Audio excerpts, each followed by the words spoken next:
Just doing some last minute checks.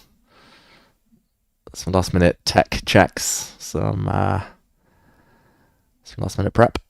Just like the players are probably doing right now. Welcome to those of you who have been waiting for a while. I see on YouTube, on the Take YouTube, there have been quite a few of you already over the last few minutes for the stream. So I appreciate it. I hope it's worth the wait. Yeah, for those of you, I'll mention this a bit later as well, but for those of you just joining, it is Clutch Chess. It is happening in St. Louis. It's day 3 of 3. It's the final day. It's Magnus Carlsen, it's Hikaru Nakamura, it's Fabiano Caruana, and it's Gukesh. So a bit of a stellar field. And we'll just be chilling out, watching some games. I'll be having a drink. Soft drink. And yeah, we'll just be seeing how things go. We have one camera working. Unfortunately, despite my best efforts, the second camera might not be fully functional today. But we'll see. Maybe we'll get that fixed later. Hello, everyone. I've got an eye on the YouTube chat, the Twitch chat, especially the Howell Hub Twitch chat. No, but hello to all of you. Wow, lots already. Hello, Marco. Hello, Arilyn. Hello, Banamba Craft 3. Can you full screen our Switch chessboard screen? Or Switch chessboard screen. A little recap for yesterday. Yeah, we'll just wait for people to arrive. Oh wow! Hello, Benjamin. Hello, Radros. Nice to see you all. Sunny Immortals, Daniel, Redfern. The bird has been charged. Isaac, James, Duggan. Yeah, this is Clutch Chess, not Hutch Chess or anything else. Yeah, I very much appreciate everyone who's going to be here today. I fully understand that Hikaru's got a stream, that the St. Louis Chess Club always do a great stream as well with some of my favorite people. But yeah, anyone who's choosing me, I appreciate it more than anything. Hello, Hell Bunny, Piper, Fresh Air. So yeah, a bit of a roundup yesterday. The action at Clutch Chess in St. Louis actually started while I was busy commentating on not on St. Louis, on Tidal Tuesday even. So yeah, I had to catch up afterwards. Tidal Tuesday was a lot of fun. That was won by Alexander Bortnik, one of Daniel Naroditsky's best friends. So that was nice. We see Gukesh now, but more importantly, you're going to see Jacob, one of my favorite people, who's going to be helping.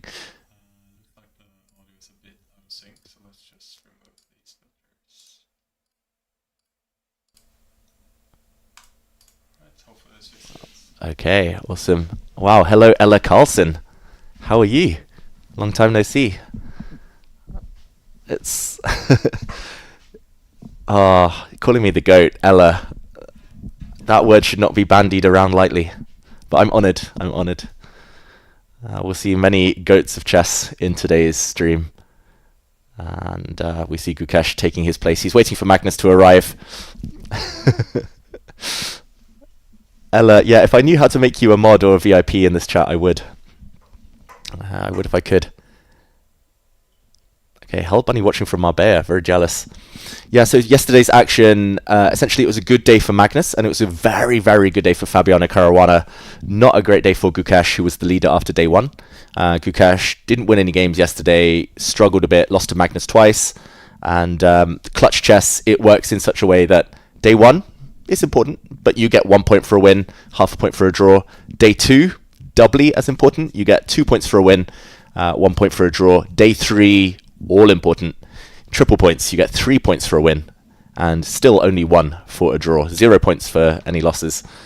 So today is where it's all decided. Magnus and Fabi are out at the top there, but they can't rest. They can't rest easy. If Gukesh and Fabi go on a winning streak, which they're both if Gukesh and Hikaru go on a winning streak, which they're both capable of, then everything could change. Like in the space of 2 rounds, we could have new leaders easily. So it's going to be a long day. It's going to be a fun day. They're going to play 6 games. It's 3 opponents for everyone. So it's a 4-player, all play all. You play 3 opponents, but you play them twice, white and black. And those of you who are here with me on Monday know that, yeah, things can change very, very quickly. Ella is asking me, kiss, marry, or avoid Fabiano, Hikaru, and Magnus. I'll ask that to the chat because I'm not brave enough to answer. I don't think Ella would like my answer either. So we're, just like Gukesh, we're waiting for the first round to start. It is a handshake. Magnus starts the clock. He has arrived. And we get our first move, e4. Yeah, Magnus win is the prediction for most of chat. Magnus has to win. Yes, Magnus is... he wasn't late. He was just in time, I think. The clock's only started when he sat down, so just in time.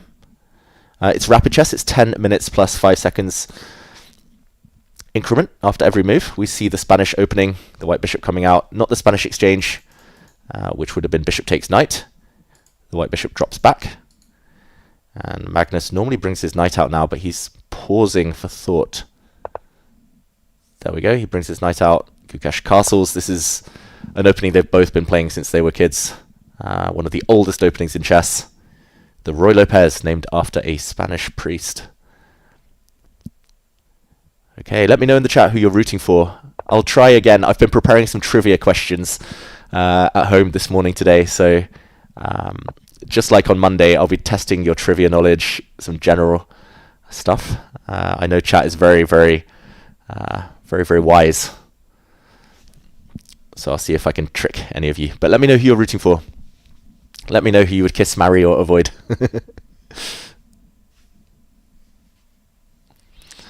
Benjamin is rooting for Magnus so that Ella Carlson doesn't ban him in other channels. That's a good reason. Again, it's the main line of the Spanish here. Now black is threatening to track down that bishop, so normally, yeah, it's time to push the a-pawn or the c-pawn, so the white bishop has somewhere to retreat. Bobby Fischer loved this opening, and he prized above any other piece his light squared bishop. In the Spanish and the Italian, this bishop is like gold dust. Magnus employing his Nepo match analysis. That's right, Magnus only really plays e4, e5 if he really respects the opponent, which obviously he does with Gukesh. He's had success with e4, e5 against Gukesh. He had a very good position in Norway chess before the whole turnaround and the table bang. And he played e5 against Gukesh here as well in St. Louis earlier in the event. And yeah, against Nepo was mainly playing a quick a4, and we were seeing a very quick rook b8. This time, different way of developing the pieces. The audio and the video aren't synced, as others are saying, but it's not a major issue. Oh no. Did it sync up? I hope it synced up. I got a bit of tech help because I'm such a noob. But yeah, let me know if the issue persists, and we'll sort it out. Okay, lots of Gukesh fans in the chat. Lots of Magnus fans. Fabi. Kiss Fabi, marry Hikaru. Interesting. Yeah, Magnus is already married, so that should be off the table. Okay, so yeah, it should be synced now, as Asios, our good friend, is saying in the chat. If it isn't synced to the sound and the video for you at home now, try and refresh. And yeah, I'll delve more into the chess when things get super exciting. So in the Spanish, white knight often goes this way. If you play the Roy Lopez, the Spanish opening, then this is a trick to remember. The knights are really nice in front of your own king, defending, but also ready to attack. This knight poised to jump forward, from where it might even sacrifice itself just to open up the black king. This is like the first thing you learn as a 1e4 player. Gukesh strikes first in the center, just before Magnus was able to. And we see the moves come in bunches, but the black knight hit the bishop, then it jumped in. Not sure what Magnus's idea is if the pawn steps forward. Probably he's just going back. But that's a bit of a journey for the knight. What is synced? What does synced mean in chess? It's short for synchronized, as in the sound and the audio. I'm not sure it's a thing in chess. Do I hate it when other sports are compared to chess games? Sometimes. Yeah. the number of times footballers, when it's 0-0, the number of times they say this is like a chess match, like it's on my bingo card. It's every single time. Yeah, I was talking about Martin Keown the other day, saying that if this was a chess match, it would be game, set, and match. Yeah. The mixed metaphors. I'm normally the king of those, but okay. In the meantime, there's been a pawn trade. What Gukesh has done, I'm not a huge fan of. I was going to say if Black got one more move, maybe put his bishop on this diagonal. That's a nice juicy outpost for the bishop or the knight. But White always has a small bit of pressure here, just because White is the one who holds the key to the center. White is the one who can decide whether to block it up by pushing forward, which Gukesh did in no HS and kind of regretted a bit later in a very similar position, or to take here. Black rarely wants to be the one to pull the trigger and take this pawn, because then White gets a beautiful pawn center. There's an easy, ready replacement. Okay. I appreciate all of the tech support in chat. Thank you, Benjamin. I'm learning.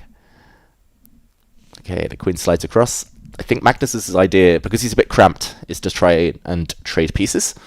Very, very logical. Magnus is really good at these positions. So even though the eval bar, okay, now it's back to level, but even though it was saying better for White a moment ago, I don't know, it's very slow, very strategic, lots of maneuvering, minimal calculation.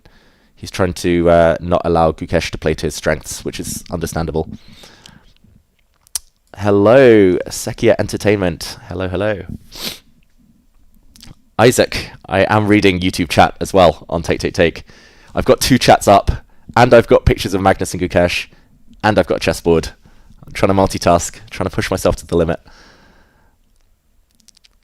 If the eval bar is level, that means Magnus is +2. Yeah. Not too far from the truth. But yeah, Isaac, I'm reading the Take YouTube chat as well as Howell Hub on Twitch. So I'm reading those 2. How do I like Oslo compared to England? We'll talk about that later, but I love Oslo. Otherwise I wouldn't be here. Okay, Gukesh blocks it. Back in, if we rewind 5 months now, 5 months ago was actually Gukesh's birthday, but back during Norway chess, Gukesh pushed his pawn forward to d5 and very quickly regretted it because Magnus got access to some squares, some outposts. Magnus's pieces got out. The rook later came down the b file. He's done something very similar. It's slightly different pawn structure, slightly different scenario, but I do wonder whether lightning will strike twice, or maybe Gukesh is so adamant that it's a good decision to gain space here that he's saying, okay, I know I had bad memories of that middle game, but I had good memories of how it ended. And now, big decision. Does White step forward, or does White take this pawn? I don't really think White should be taking this pawn, because Black will get some serious pressure against a backward, isolated pawn. The move I would expect is this one. Maybe Gukesh also contemplating whether to attack this knight first, or whether to slide his rook. Ooh. It is the bishop move, and the eval bar slides. Wow. The fact that the eval bar moves so drastically, saying Magnus has a big advantage now, is not because of not because the knight can retreat. I think moving back the knight, White pushes the pawn, looks level. Probably there's something in the air here. That makes me think whether it's a knight sacrifice, or Magnus doesn't want to entertain that, and the bar goes back, as we said, roughly level now, maybe even slightly better for White. Quick backtrack, action replay. First analysis of the day. Why is this a bad move, hitting the knight? Answers in chat, because I'm struggling. I want to calculate. Yeah, knight takes pawn's a bit tempting. In a blitz game I would play this, but it's not this move. Just to get the big pawn center. It's not that one, so it must be the other one. Magnus could maybe have played this capture. Oh, sorry, instead of going back with his knight, he could have taken this pawn, giving up his knight, taken here. Oh, wow, this is crazy. And now take everything. I'm not sure. I'll probably take with the bishop. I don't know if there's a difference, but when the dust settles, check this out. Boom. Fork town. And the white queen can defend both. Like, I was looking here. The queen can defend the rook and the bishop, but that wouldn't even be a good move because that's a pin. A pin a Rooney. Wow, Magnus missing a chance there. Like, I think if this was a classical game, he would have stopped for longer. He would have found that, and he would have won a pawn. But he drops his knight back. Totally understandable in rapid chess not to spend too long calculating. And Gukesh plays very slowly h3, or to b8, and very, very tense position. Only a trade of 1 pawn so far. 1 pawn each. Which player, in your opinion, has the fastest calculation in chess? Lamel Lama asks me. Gukesh and Fabiano. I think if it's short, sharp 2-3 move calculation, Magnus, I think that's why he's so good at blitz. But maybe Hikaru as well. That's why they're such great blitz players. But if it's a longer variation, I'll say Fabi and Gukesh. But they still need a bit of time. That's why rapid maybe suits them more than blitz. Magnus moves his knight out. In the classical game, would that have been noticed? Yes, I think it would have been. I think Magnus would have found that. That would have been a crazy find, as Ace says. We're back to maneuvering.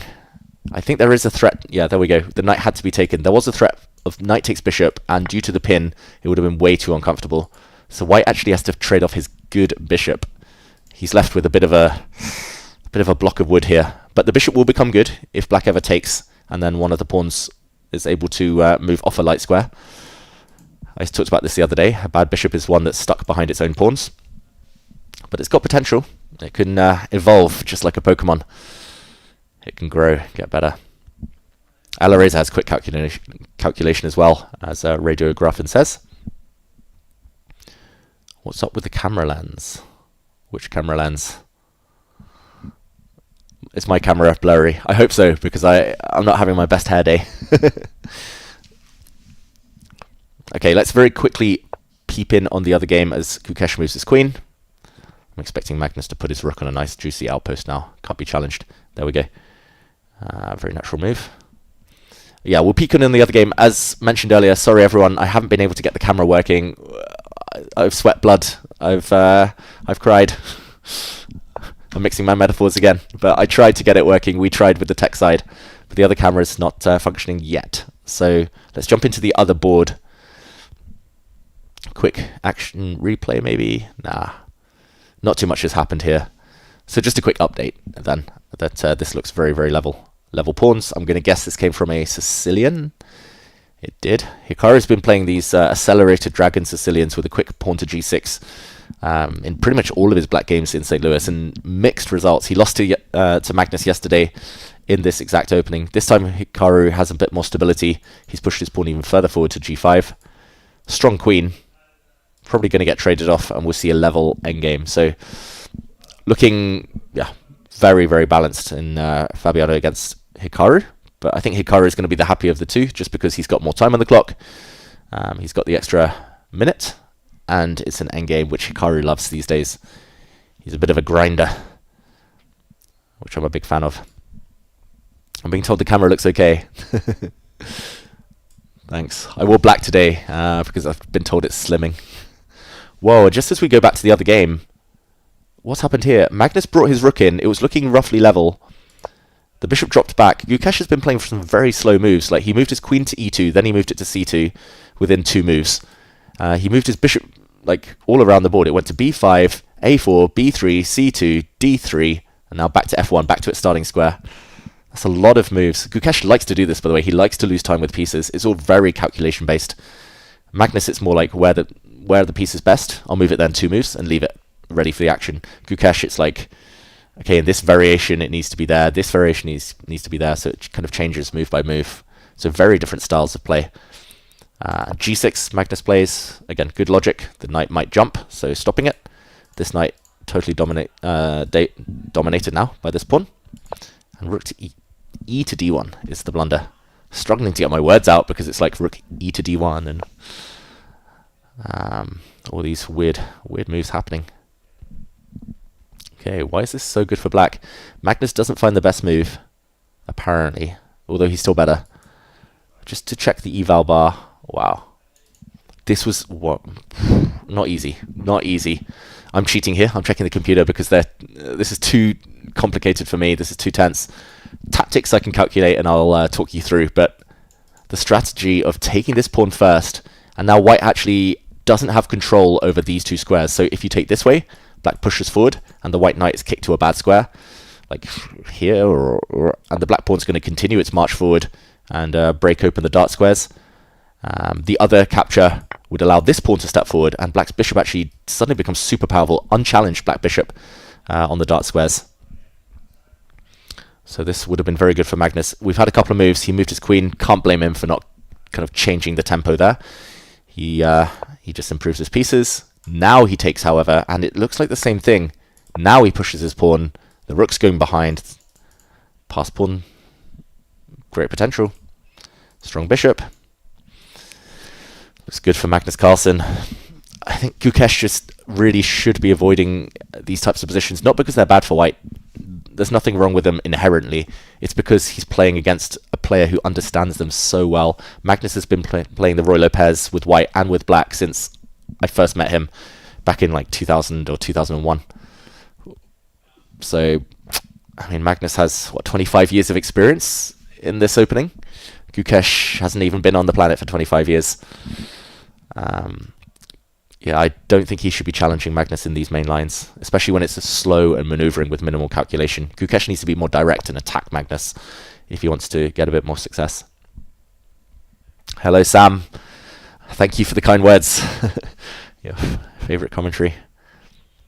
What's my favourite opening with white and black? With white, probably the Reti these days, but C3 Sicilian I've got a soft spot for. With black, Caro-Kann defense against e4, Grunfeld defense against d4. But these days I play everything. I don't like to be a sitting duck. I like to be a moving target.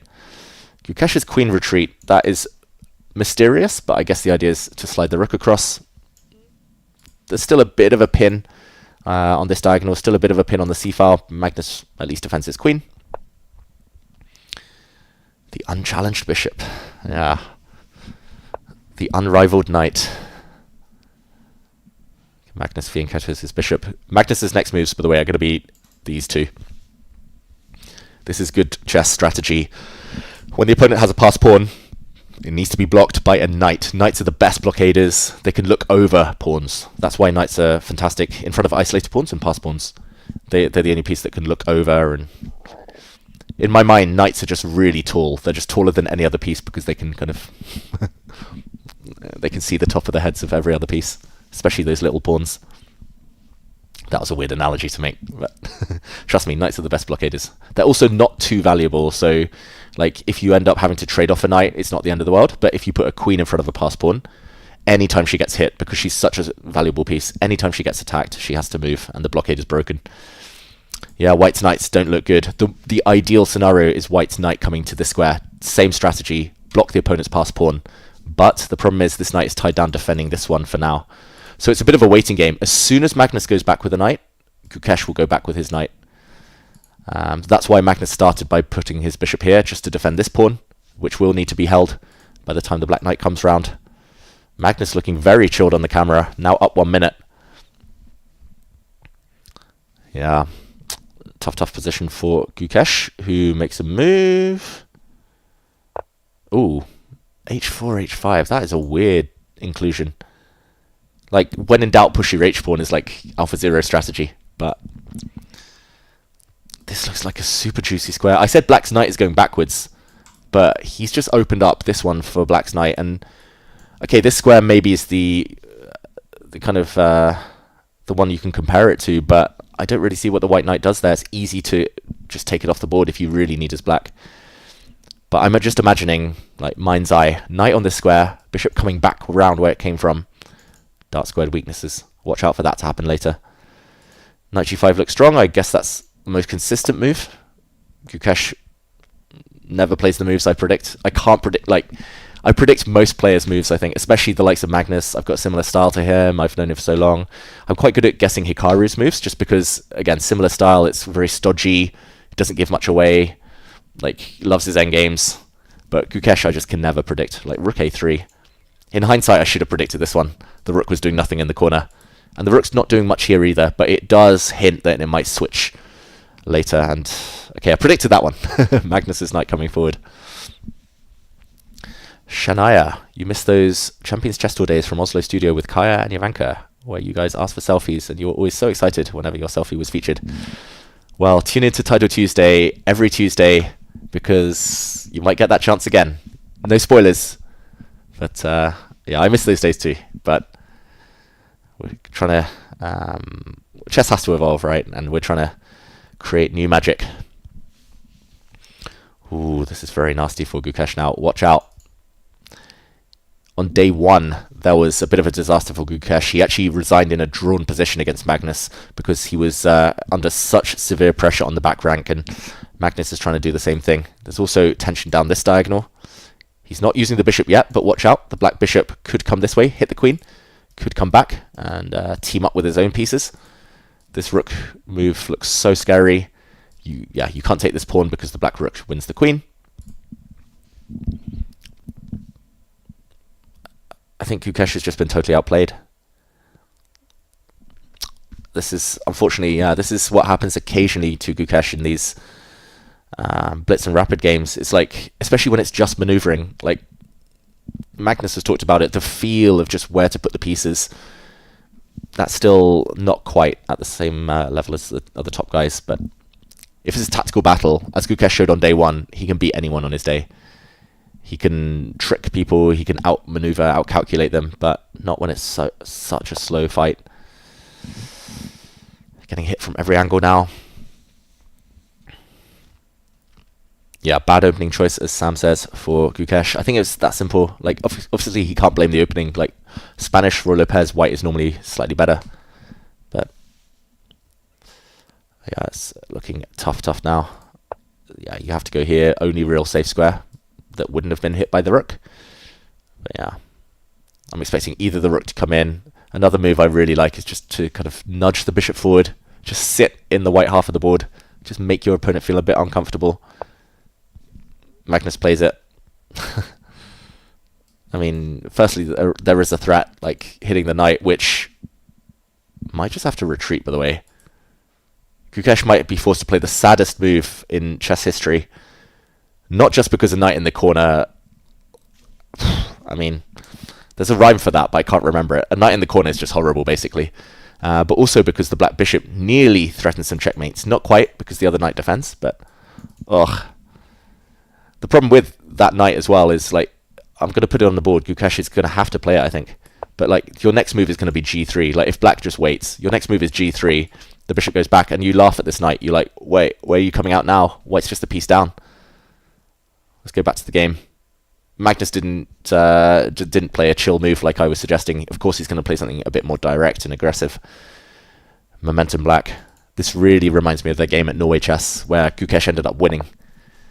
But not without surviving a dead loss position on the way. So will lightning strike twice?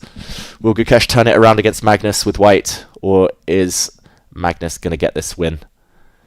Look at that knight. Ugh. I kind of want to just hide it. Like, I should just take it off the board and you can see it's the ghost of that knight. The silhouette of that knight doesn't deserve to be a piece. And Magnus is fighting on the other side of the board now. He's trying to break this blockade. Like we said, knights are the best blockaders, not rooks. That blockade is about to be broken. Queen takes pawn coming. I'm being called out right now. What am I being called out for? Ella, wait. You missed it. Marry, snog, avoid. That's what we call it in England. Magnus is already married, so I can't choose that. Choose him for that.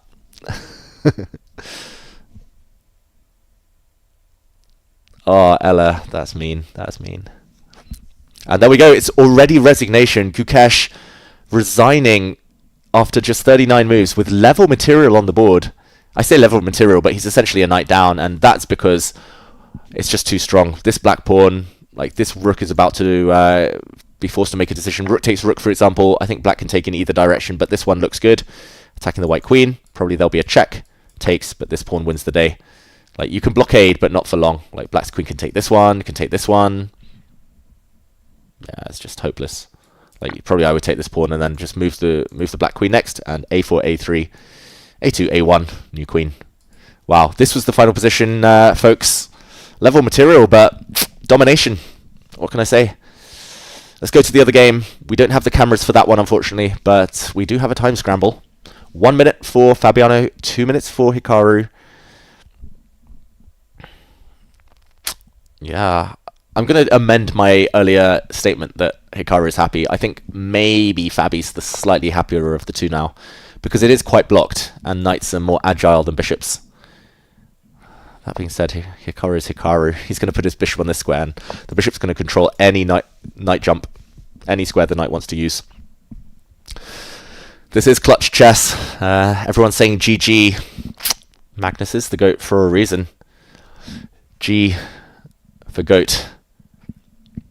And yeah, coming up clutch. That's been one of Magnus's traits throughout his whole career. I'm not just saying that because his wife's in my Twitch chat. Shout out to Ella.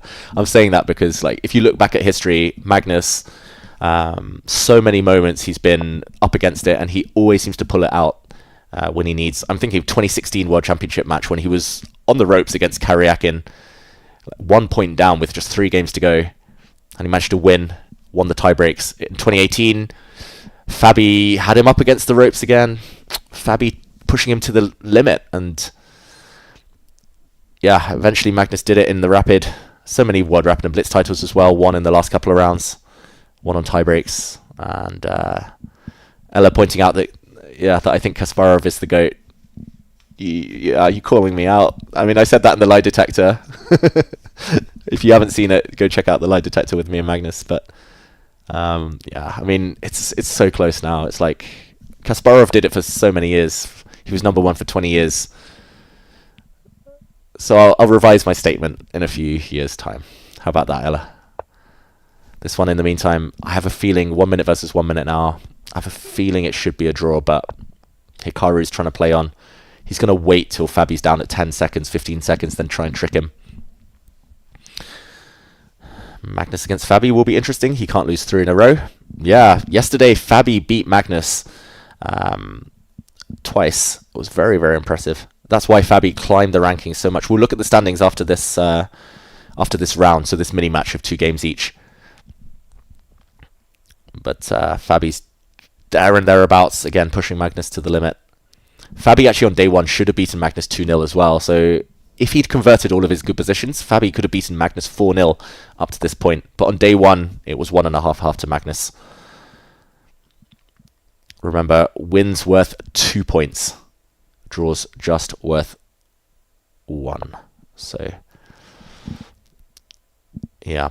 Day 1, not so important. Day 2, very important. Day 3, this is where it all matters. You've got to come up clutch. A bit awkward, this pin, by the way. Hikaru might try to set up this move later just to try and loosen up the white pawns.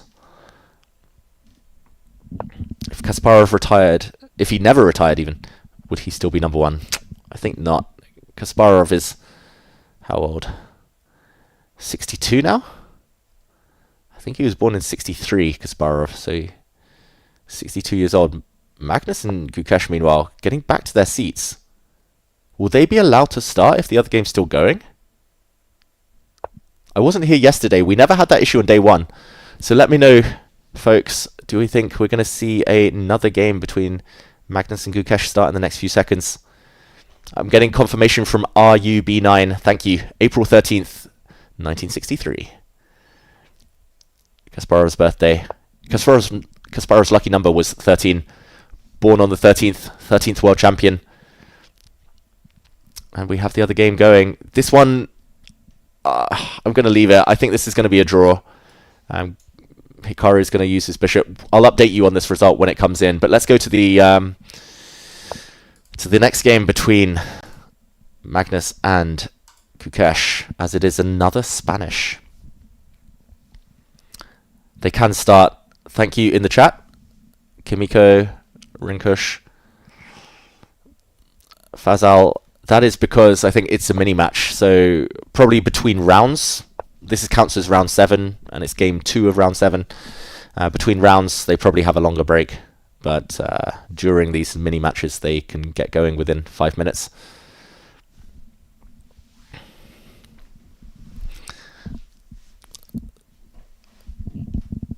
Okay, Ella gets the sub from Benjamin in the Howell Hub Twitch chat. Thank you, Benjamin. That's very kind of you. I hope Ella appreciates. Another Roy Lopez, as Piers says. This time it's a bit different. Just to mention, the Roy Lopez starts here. The Berlin defense is the knight coming out to f6. There are some other moves like bishop to c5, d6, g6. There's a lot of other moves, but a6 is by far the main line. The bishop drops back. d6, Magnus brought his knight out, but d6 is quite a trendy move. If you want to learn more about this, then go check out Gawain Jones's course on Chessable. English Grandmaster. Pawn to c4 takes advantage of the fact the black pawn hasn't landed on b5 yet. No longer possible. The whole idea behind d6, by the way, is to play b5 and try to hunt down this white bishop. For example, castles. This is an idea that is well known. And now this bishop can't survive on the board. If it moves again, it gets hit and gets traded. So Magnus playing c4 preserves his beautiful Spanish bishop. Downside is that this is a bit of a hole the black knight might be able to use later. That's why Magnus pins this one. Development, and he takes this knight off. So if Magnus gets now if he gets one more move, the knight jumps in. But there is the option, I think, that Magnus will use now of taking this bishop off. Someone's challenging me on on here. It's Havid Dowell is challenging me yet again. For those of you who are here on Monday, you'll know that I got a challenge from Havid Dowell once every few minutes, and looks like patterns continuing. Why can't we see both boards? Why David? Why Jovan? I'm really sorry. We can see both boards. Let's go check in on the other game very quickly. This one's going to become very quiet now. The black bishop's going to develop. Black's going to castle. We'll go check in on game 2. Oh. Nope. This one. This was the final position. Fabiano Caruana against Hikaru Nakamura. Dead draw. Total fortress. Black's just going to move the rook back and forth on the 8th rank. No progress to be made. Draw. So there we go. Quick peek in on the other one. We'll go back to Magnus Carlsen against Gukesh.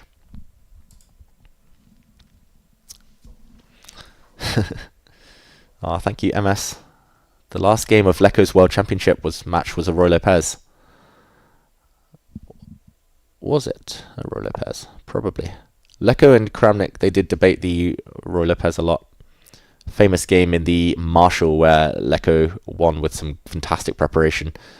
Peter Leko, one of my favourite commentators, chess players, legend. You like my awkward jokes. I've been told by by some people very close to me that I shouldn't try and make jokes. It's not my forte, as Ella will know from my speech. Not my biggest strength. Yeah. So now Magnus has put his pawn on h5. I'm expecting him... Okay, he brings his knight out first. Decision time. You have to take that knight, by the way. Like, I think Magnus... I'm expecting Gukesh to try and bring his bishop out. I think I said Magnus earlier was black, but I meant it this way around. But Gukesh could bring his bishop out and try and trade off this this bishop, which is slightly superior to black's right now. But he would lose castling rights in the process. Draws are currently worth 1 point, I believe, Maple Mines. Shan, or was it Shania? Did I ever get any ink, any tattoos?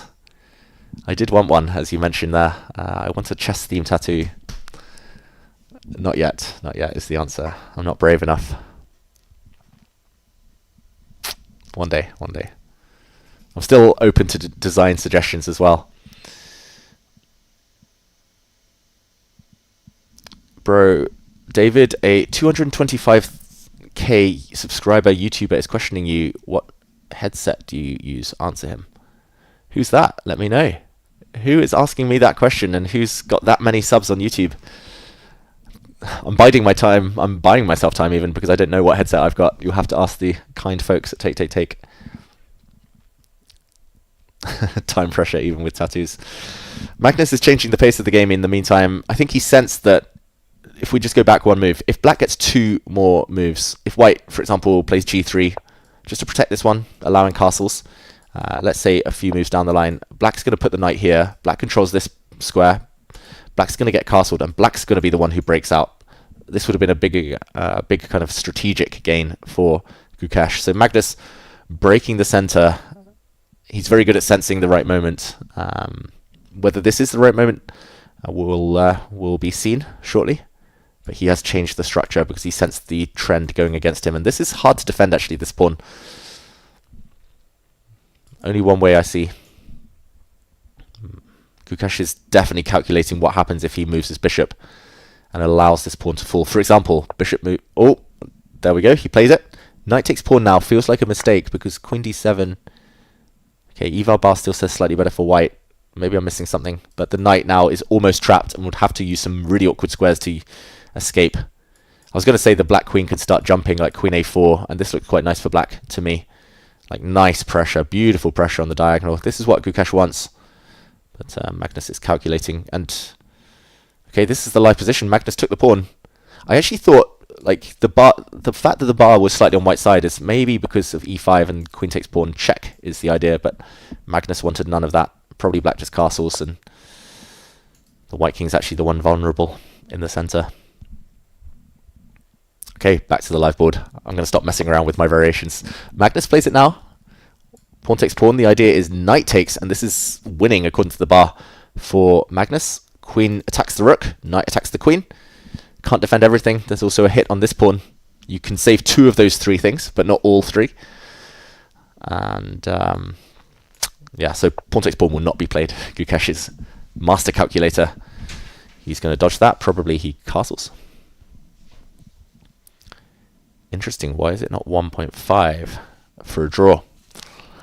Yeah, I think basically it's clutch chess. So day 1, they want to kind of wait winning at a normal amount. Day 2, they double it. So winning is still double the amount you get for a draw. But day 3, wins are all important. They're trying to, trying to really incentivize the players, add a bit more jeopardy. I missed the things with the headset again. Is it a Biodynamic 770 Pro? Probably. Yeah, for those of you wondering, wins worth 3, draws are 1 point. Safia, draws just worth 1 today. So yeah, that's the problem. Like Fabi drawing against Hikaru on paper is a good result, but he drops 2 points further behind Magnus because Magnus got 3 for a win. Fabi only getting 1 for the draw. So Fabi needs to start going all out to win. Hikaru is already so far behind that it's going to be hard for Hikaru now to come back.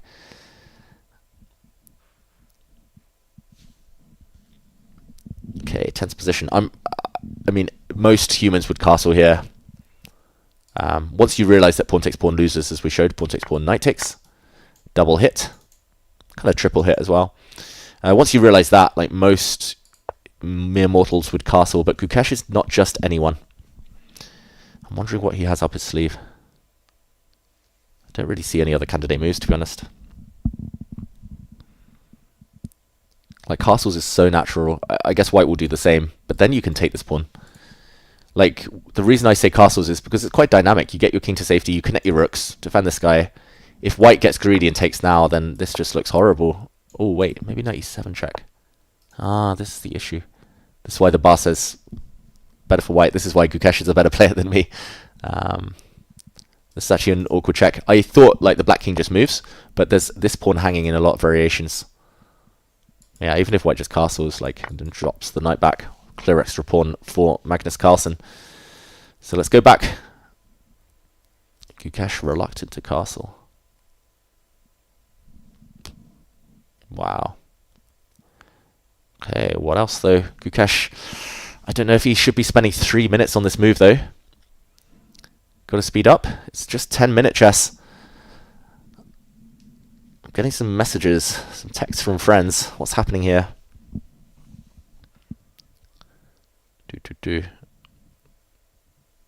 Okay. A friend took a screenshot of me while I was, I don't know, yawning or something, making fun of me. Gukesh is trying to make fun of Magnus in the meantime because he's trying to trade queens.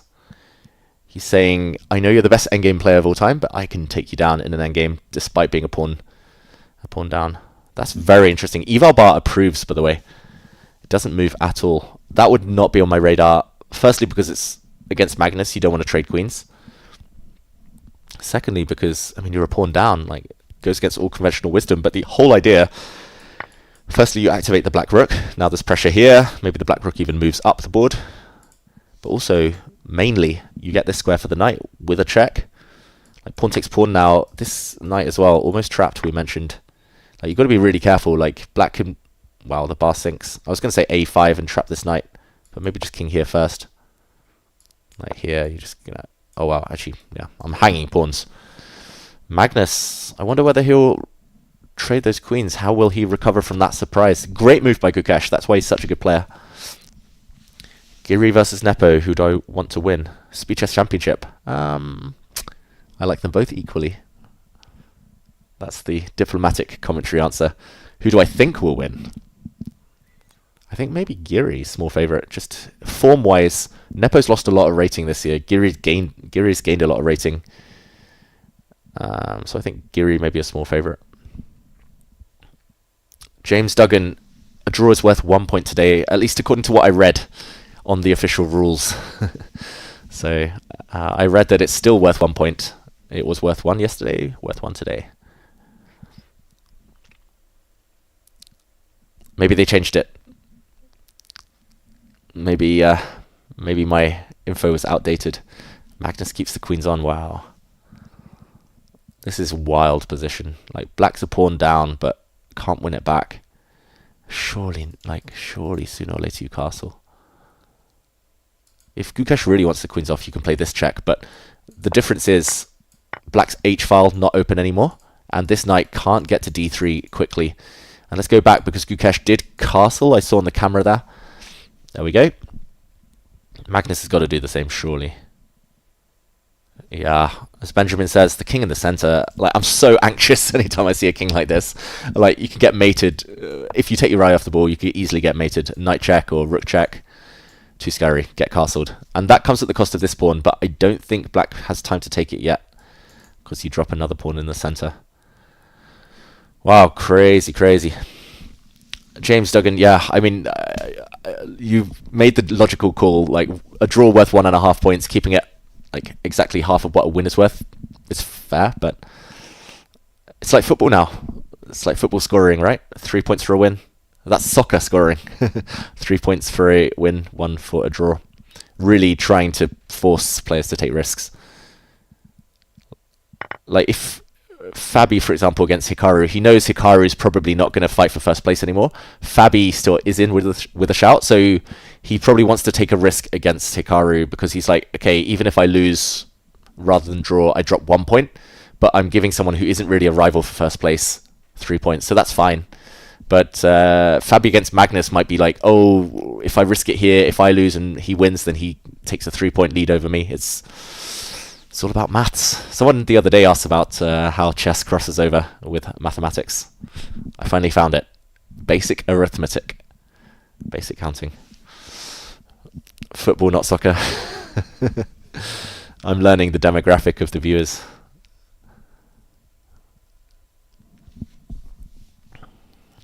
Okay.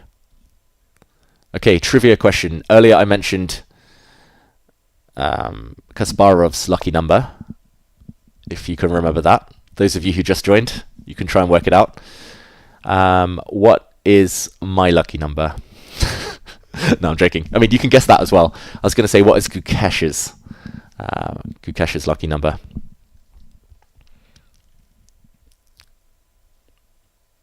And I think he was kind of... I don't think it was actually something he came up with, but it was something he was kind of forced to say in an interview, because there were two things that aligned on this number. Oh, I see someone with the correct answer already. Yes, Kasparov was number 13 because he was born on the 13th and he was the 13th world champion. That might be a clue. The answer is not 69, the chosen one.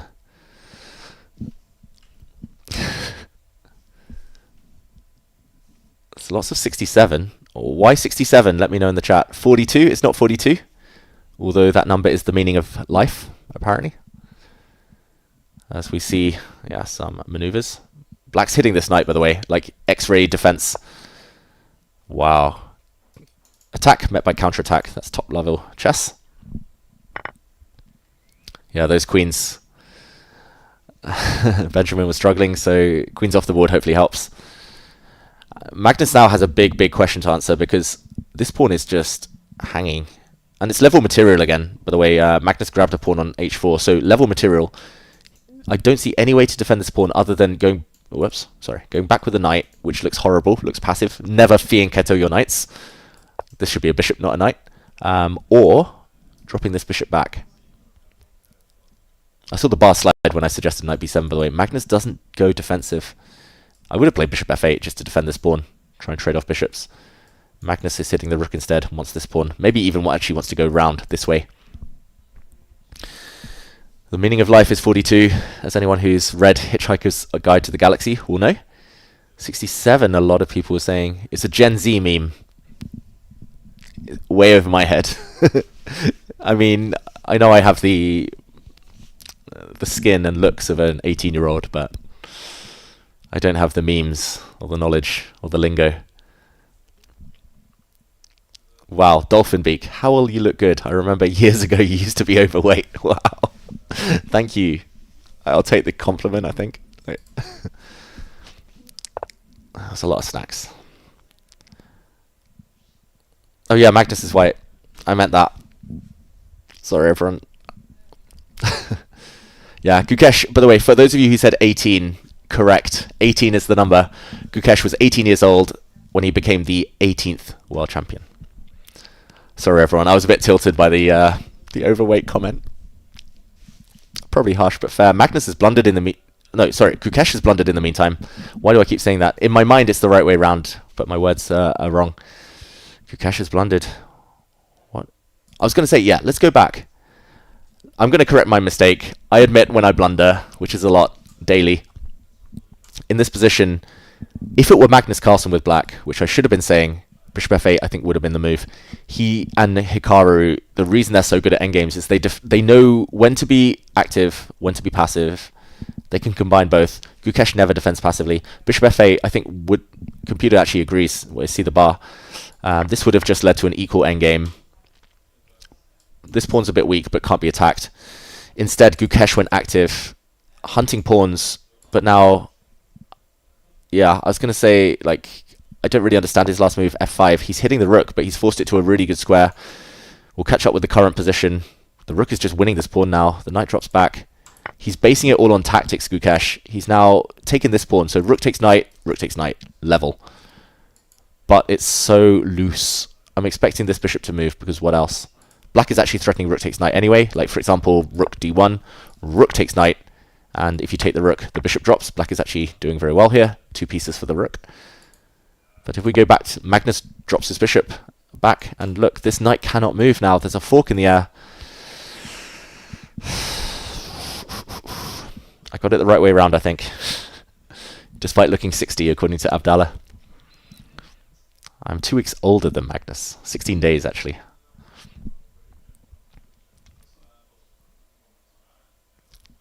Yeah, so I got it the wrong way around earlier, and yeah, that's why I was confused. Like, Magnus, I don't know why I'm getting it the wrong way around. It's all these double round robins, like, playing with my mind.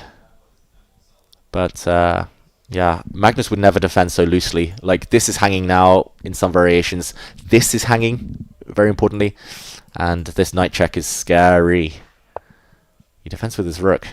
What's the idea after rook to d1, hitting this knight now? That knight's actually almost trapped. Wait, where's that knight going?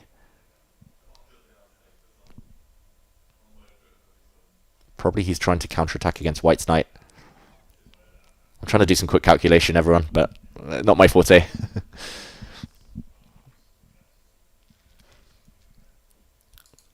That move is crazy, according to Taya. Wow.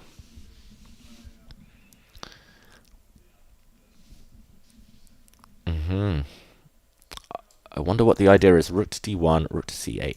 So both knights are hit. How does Magnus get a decisive advantage there? I'm not seeing it yet, but the eval bar says he's totally winning. I wonder. It's not obvious. So despite the fact that Magnus is winning, it's not obvious. Whoa, knight to d8. Not the best move, but good enough for a big advantage.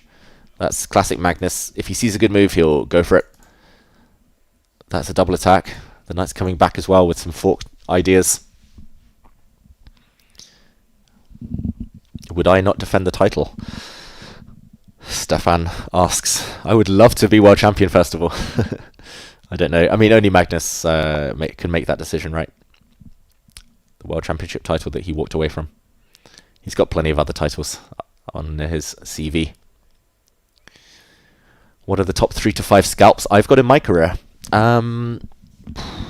Beating MVL, maybe Maxim Veshlagraf, beating Aronian, beating Gristruk. These I'm talking classical here. If it's Blitz, then I've got some bigger ones, like Fabi. But yeah, I mean, nothing compared to these guys. These top guys. It's not just the fact that they're taking each other's numbers, taking each other's scalps. The fact they're doing it day in, day out, very impressive. And unfortunately for Gukesh, it looks like his number might be up. This knight is, if it's forced to retreat, that's very bad news. The white rook is coming in.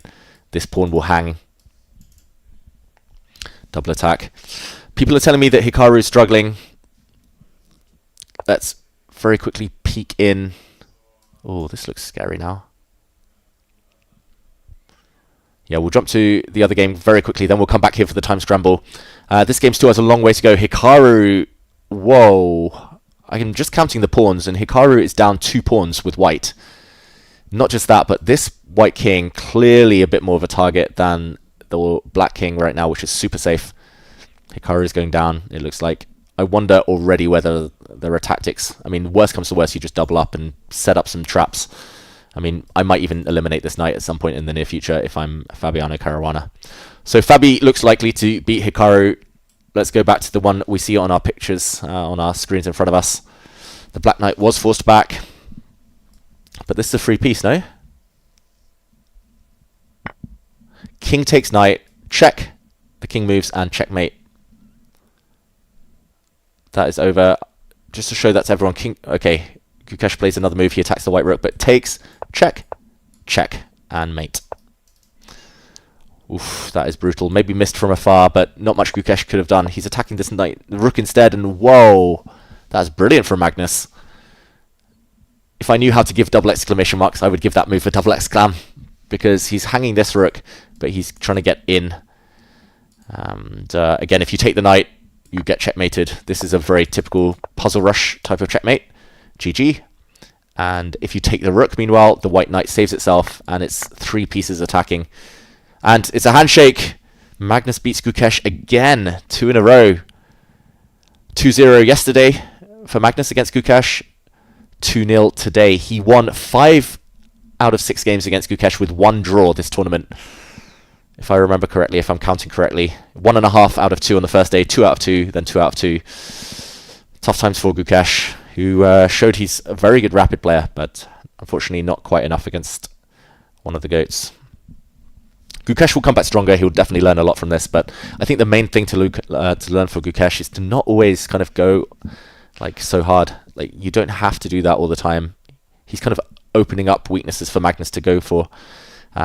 So those Roy Lopez pawn structures, don't play the Roy Lopez against Magnus first of all. It's like Magnus's biggest strength, favorite opening. But also sometimes you have to go a bit passive to hold these positions. You can't always defend with very, very kind of direct play. So Magnus looking like a big favorite in clutch chess right now. He's coming up clutch by winning all these games in the last... well, yesterday he won a few. Today he's winning everything so far. The Magnus effect. Gukesh struggling in rapid according to Crazy World. I would say against Magnus he's struggling in rapid, but who doesn't struggle against Magnus in rapid? Like, we all do. We've all been there. I've been the victim a few times. But yeah, I think he's just finding a different gear at the moment that Gukesh lacks. He's got one gear that works very, very well in classical, but he'll just, once he discovers how to kind of manage his time, manage his calculation, sometimes play by hand, trust his feel, not just his calculation, then he's going to become like incredible Gukesh. Yeah, it's active defense. I think 90% of the time it works, but Gukesh, like that 10% of the time, that's when he's been lacking a little bit against the top guys, against Magnus.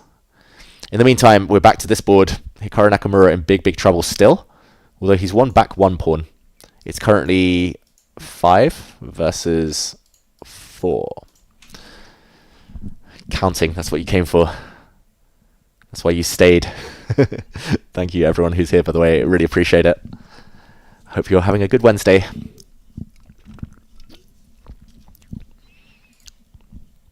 The problem is this pawn is hanging, so the white queen can't just use any old square. If she steps back, I say back to black's back rank, then the black king just moves. I don't see any defense here. Like, I'll just put a sample variation on. If you want to defend this pawn, then, for example, you could think about going back with your rook. But I don't think this is going to last too long. I think this is what he's going to have to try. There's ideas like rook takes pawn and queen takes pawn. This is actually the live position. I still know how to guess some moves. They danced a bit, and then rook back. Rook b5 now from Fabi. I think he's going to triple up everything on the b file. Triple stack. Norwegian barber.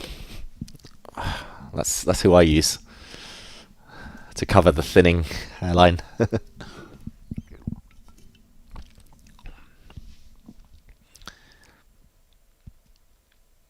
Yeah, Magnus on form today. Like, Magnus day 1, he said it himself in an interview. He was a bit lucky to get the points he did. He was in second behind Gukesh after day 1. But even that felt slightly fortunate. But day 2, he stepped it up slightly, despite struggling against Fabi. On day 3, Magnus has brought his A game. Oh, hello, Lewis. You chose me over Yasser Serouan. Wow. I know I shouldn't be plugging other streams, but I love Yasser too. I would have been torn. Yeah, great spot here by Angada. If rook b1 now, boom, queen takes c3, queen sacrifice.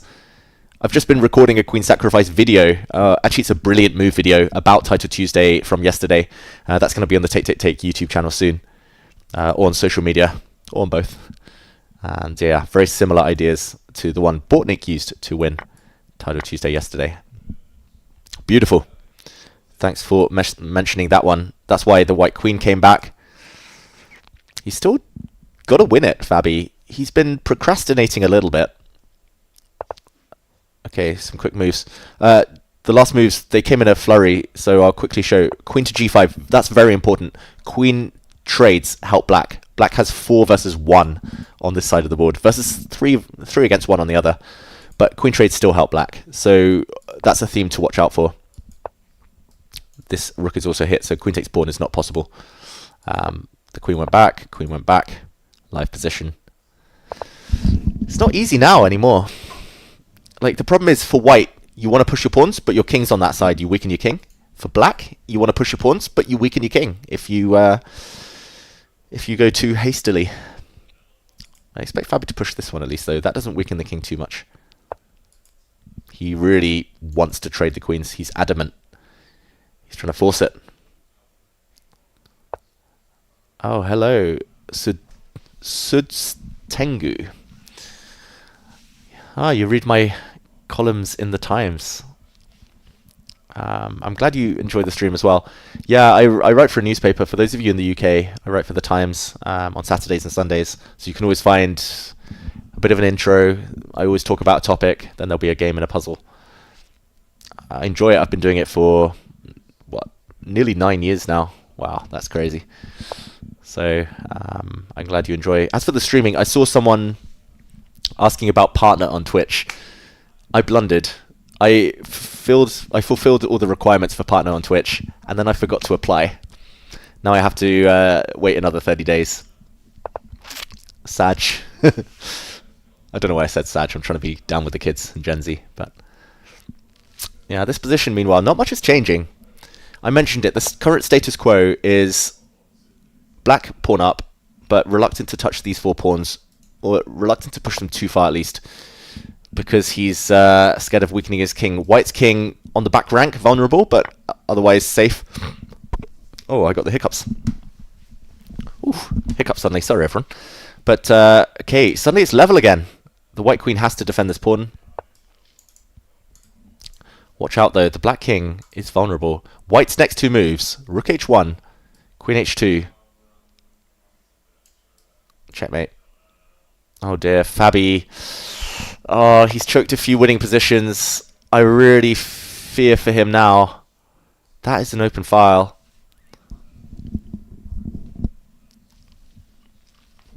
Yep, Seek and Destroy will break down the points after this game. This will be the end of round 7.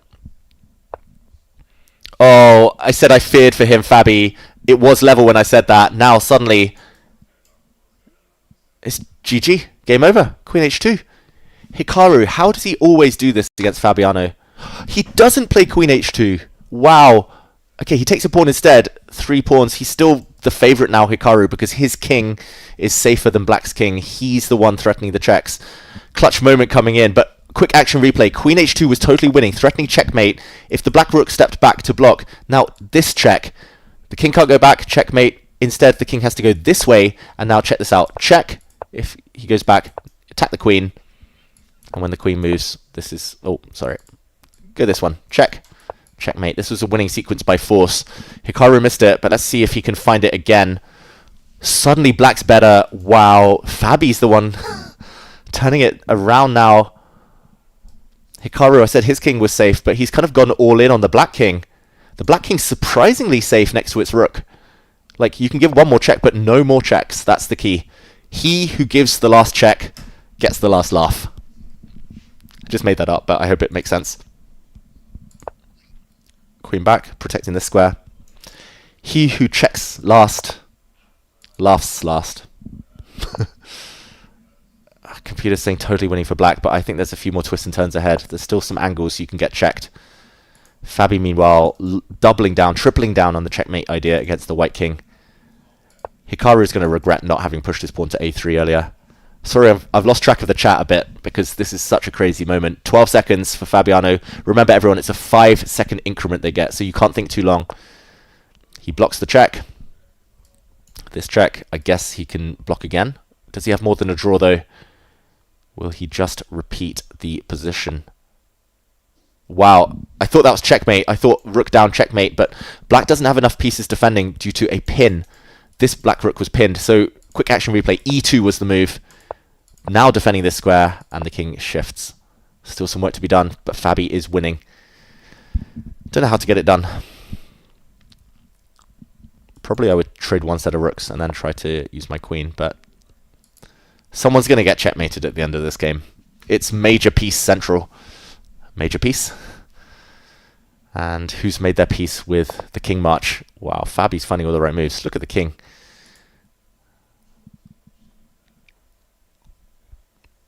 High audio. Was that my fault? Sorry, everyone. I got excited. Queen back to c2. I would really want to give a check, but the black king drops back instead, avoiding these checks, avoiding taking here with a check. There's a pin on the back rank, so white couldn't touch this pawn for now. And, oh, he's blown the advantage, apparently, Fabiano Caruana, but white cannot trade queens. If you trade queens, you're dead lost. So therefore, process of elimination, you have to block. But Fabi's messed it up. The problem is now his queen has to defend this rook, and are there some perpetual checks? I'm not sure which check you use. You have to check one direction. Diagonal checks are normally... They have the better reputation, by the way. Good tip for everyone at home. Diagonal queen checks. I don't know what it is about them. I'm not great at geometry, but they're just more effective. I think this one specifically is more effective because that pawn was hanging. But, okay, the king's suddenly run across and black's winning again. Suddenly the eval bar says mate in 8. I don't know what that... I mean, if it's mate in 8, it has to be a check and another check. I know the moves are coming in bunches. Sorry, everyone. That's not my fault. That's not on my end. That's just checkmate, and Hikaru Nakamura is going down.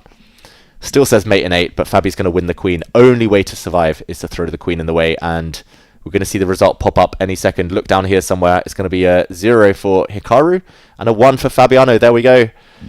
Oof. I'm going to go through those last few moves in a bit more detail because it happened so fast. But it was here where we set a queen check, and suddenly computer said 0.00, and after this one, okay, I've turned on the computer. It wasn't a check, which I was advocating, all the diagonal checks. Apparently there's a miracle save with rook takes pawn. Never going to happen. Like, I would never find this. I don't think Hikaru, like, can blame himself here. Like, this rook is hanging, this rook is hanging. If queen takes rook here, rook to h8. Just playing on a rook down and having an attack against the black king. The white king's actually quite safe. This is apparently a saving idea, but no way to see this. If the other rook was taken... Okay, this is more obvious. There's a rook check. And this is now, yeah, probably just a draw. Yeah, check, check, all the checks, check, check, check, check, check. Oh, apparently that last one was a blunder even, but minimum draw. So, wow, rook takes e2. That's a miracle save. Not found. GG. Fabiano takes the win. Thanks for everyone as well for being so interactive with the chat. I love it. I love it. Keep the comments coming, the questions coming. Keep telling me who you are supporting. The end of the game started with this double question mark move. The king is shifted. Now the problem is there are no more checks. Queen b5 is blocked. And you can't check as the black queen covers. And there's actually some counterattacks against the white king this time. And that's what happened. He missed maybe this move. Watch your back doors. That's what I always say. Make sure you lock your back gate just in case someone sneaks in. This check forced the white king forward. The rook now came to add some pressure. And the queen and rook combo did the work, forcing the king forward. And yeah, this queen move, I mean, it's just a free queen. And Hikaru didn't even want to see this anymore. Sick of that game. Probably sick of the tournament now, Hikaru Nakamura, who hasn't been on form. Take app is asking me on Twitch, what do I want to eat? Surprise me. Thank you, Asios, as well. I'm up for any food. Chat, you're going to hear some ASMR dinner. Yeah, ASMR food. Yeah, anything is good. Thank you so much. Surprise me. That's the end of round 7, though. Hello, John. Hello, Jan. Or Jan. Hello, Ivan. It is a break now. This is the end of round 7. So as promised, I'm going to try and bring up the standings. If I can figure out how. Okay, so the players. I'm just going to hover over the players because otherwise I'll have to adjust my scene a bit. So you'll just have to bear with me, folks. If you want the standings, and I saw a lot of you were asking, Magnus is on 17.5 points. I can scroll a bit. You can't see it all, but he has won his last 4 games in a row, Magnus Carlsen. He hasn't drawn in the last 2 days. He hasn't drawn today. He hasn't drawn yesterday. Yesterday he beat Gukesh twice, then lost to Fabi twice, then beat Hikaru twice. Now he's just beaten Gukesh twice again. Magnus on 17.5 points. Let's go down to next, Fabiano Caruana. I don't know why his is up there so high. He's on 14.5 points, so he's 3 points behind Magnus. It might sound like a lot, but that's just one game. Fabi, that last win was so clutch against Hikaru that now he's within striking distance. If he beats Magnus in this next game, if he beats Magnus twice, he's the new leader. So 17.5 for Magnus, 14.5 for Fabi. And Hikaru's down at 8 points. You can see all of his results here. Bad last few rounds, unfortunately, for Hikaru. Yeah, you can see it's a draw, but the brackets means it's worth 1 point because of the clutch scoring system. And yeah, Gukesh now in last place. Gukesh, unfortunately, hasn't picked up so many points in the last 24 hours. He was the leader after day 1 with 5 points. Was it 5 points? 1, 2, 3, 4 points. Can I count? He was the leader, Gukesh, with 4 points after day 1. But since then, loss, a draw, loss, draw, loss. So, yeah, I feel like a football announcer or something. But form is important. Like, it's confidence is everything. These next few games might decide the fate of the tournament. All that violence, striking, beating, crushing. Yeah, chess players, we tend to use very extravagant language. Yeah, I'll go back to this final position. For those of you just joining, Magnus beat Gukesh twice with some real dominating play, to be honest. Can I do some puzzles on break? K. Seymour. If you go follow the Howell Hub Twitch channel, I will be doing more puzzles in future. I'll be doing more streams, I think, in general. Seek and Destroy, glad you're enjoying. We do have more games. We have 4 more games minimum. There might be a tiebreak at the end of the event, but we have 2 more rounds, which is the same as 4 games. So, yeah, 2 rounds. Magnus will next play Fabiano twice, white-black. Then Magnus will play Hikaru twice, white-black. And likewise, Gukesh will be playing Hikaru. Then he'll be playing Fabi. Elo is not affected, I believe, in classical at least. It might be rapid rated. So the rapid Elo ratings. I'm going to break the 4th wall here. I'm going to very quickly see if I can pull up 2700 chess. And rapid. So it is rapid rated, for those of you wondering. Again, I'm not going to adjust the screen too much, but Magnus has gained 9 rating points in rapid so far. Fabiano's down 5.5. Okay, Levon's not in this tournament, but we see Hikaru is out of the top 10 now in rapid. That's going to be frustrating for him. Gukesh, meanwhile, wow, what are all these ads? Gukesh is 21st in the world in rapid, under 2700. I won't tell you where I am. That's not relevant. So yeah, it's rapid FIDE rated. Thanks for the question. Ooh, Halloween. Someone talking about that in the chat. This is not my Halloween costume, trust me. I've not come as the milk tray man, or who was it on those UK adverts who wore the the high necks. I'm not dressing up. This is just me. Install ad block. I should. Ding Loren is still number 2 in the world rapid. Oh, good spot.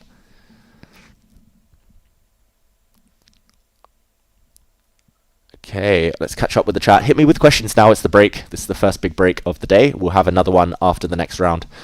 But yeah, it's pretty much chess back-to-back, non-stop, once we get going again. Other than that one pause before the final round. Nepo versus Anish starts shortly. Wow, that's unfortunate timing, because there's other stuff going on. But yeah, there's a lot happening in the chess world right now. Let me know what you're enjoying seeing, what you're enjoying watching, which tournaments you're especially excited about. For me, it's Title Tuesday mainly. I was obsessed as a player, Title Tuesday, but these days as a commentator, we're covering it every week here on Take Take Take, and I'm getting really into it. Like, I think this week was... It felt like the chess gods had a massive role in Title Tuesday, with Bortnik winning in honor of his good friend Daniel Naroditsky. Like, the way it happened as well, Bortnik said on in his interview with us, like he said, like he felt he had someone watching over him because he had lost positions that he saved. He had a dead drawn endgame. His opponent blundered mate in 1. Final round, his opponent blundered mate in 2. And it's not every day that you get these kind of big turnarounds. So, yeah, Title Tuesday, nice to see all the top players competing when they can. Magnus and Hikaru, obviously, and Fabi taking a break this week, but they'll be back, as will I. Yeah, for those of you who are here, I was talking a lot about Daniel the other day, and I always want to these days. Like, I wrote my newspaper column about him this week and got a bit nostalgic in doing so, going through old streams and old messages with him. But yeah, let me know what you're enjoying right now. Daniel loved Title Tuesday. He loved the Speed Chess Championship. Yeah. David, have you played Paul Motwani when you were younger? He was actually one of my coaches for a very, very short amount of time, Paul Motwani. He's one of the few people in general, but one of the few chess players who ever came to my house when I was a kid. My parents were quite protective of our house, of our little haven. But Paul Motwani, Scottish Grandmaster, one of the nicest guys in chess. Yeah, I still remember him making these handwritten notes as well, like helping me. We were looking at some openings. I believe we looked at the Scotch, and we looked a bit at the Italian with a quick, like h6 for black, knight f6, h6, which has become trendy recently. And this is going back 20 something years, 23 years, 24 years. So yeah, fond memories. Am I covering the World Cup? Yeah, I'll be covering a few days. That's for sure. I'll be covering the action. I'm not playing this time. I played in the last World Cup in 2023 and I lost in round 3. Round 1 I got a bye. Woo! Because my rating was high enough. Round 2 I managed to defeat a Croatian Grandmaster, Ante Brkic. And round 3 I lost to Wang Howell, my nemesis, in the tie breaks, as I always seem to do. Yeah. World Cup. I lost in round 2, I think, in 2017 as well. So I've had mixed experiences even as a commentator. Wow, I really can't talk today. Sorry, everyone. Mixed emotions as a player. I'm still remembering the trauma against Wang Hao at the Grand Swiss and in the World Cup. As a commentator, though, I meant to say that I love the World Cup. It's so much fun to watch. Knockout chess, I think I enjoy it more than anything because I'm a big tennis fan as well, and that's obviously the format with tennis. So yeah, my picks to get the 3 spots at the World Cup. I would say Anish Giri if he hadn't already qualified. I'll say Nepo. It just feels like he's been out of form this whole year, but he's been saving it. He's a clutch player, Nepo. He's a big game player. He's hard to defeat in matches where he doesn't need to go all out for wins every game. So I'll say Nepo to clutch it up and get in the candidates. I would love to see Arjun Erigaisi there, but I don't know if knockout suits his style. It's so gung-ho, his style, that he could easily be upset by a lower-rated player. So I'll say Nepo. Go on then. I'll say Vincent Keimer just because he's so in form in classical these days. If you look at the classical live lists, which I just had up, I might as well pull them up again. Vincent Keimer is world number 4. Like he seconded Gukesh as well.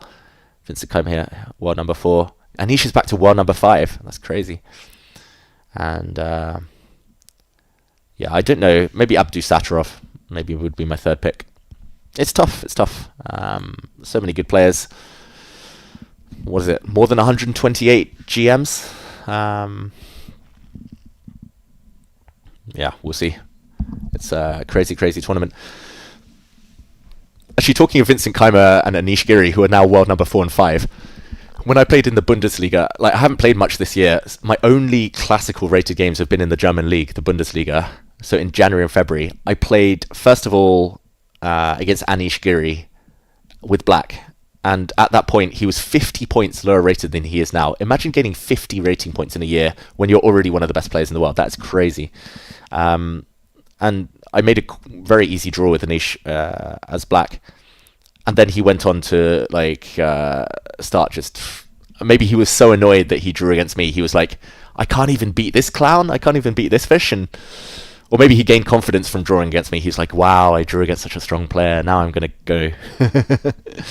Not that I'm taking credit for Anish's success, but yeah, Anish, I played him. And then the following weekend, separate location, I played Vincent Keimer, and I got absolutely crushed. And Vincent at that point was also about 50 points lower. So I've only played 4 rated games in 2025 in classical.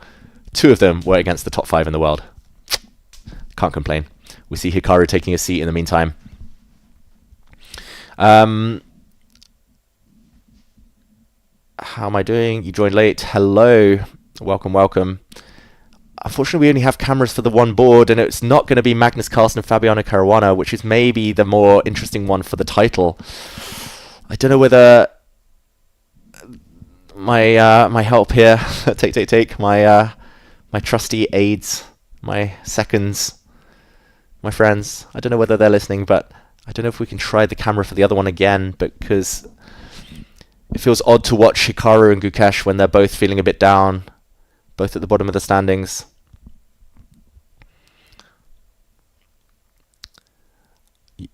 Wow, Shania, you get so sleepy by this time because it's late in India, but you want to watch all the games.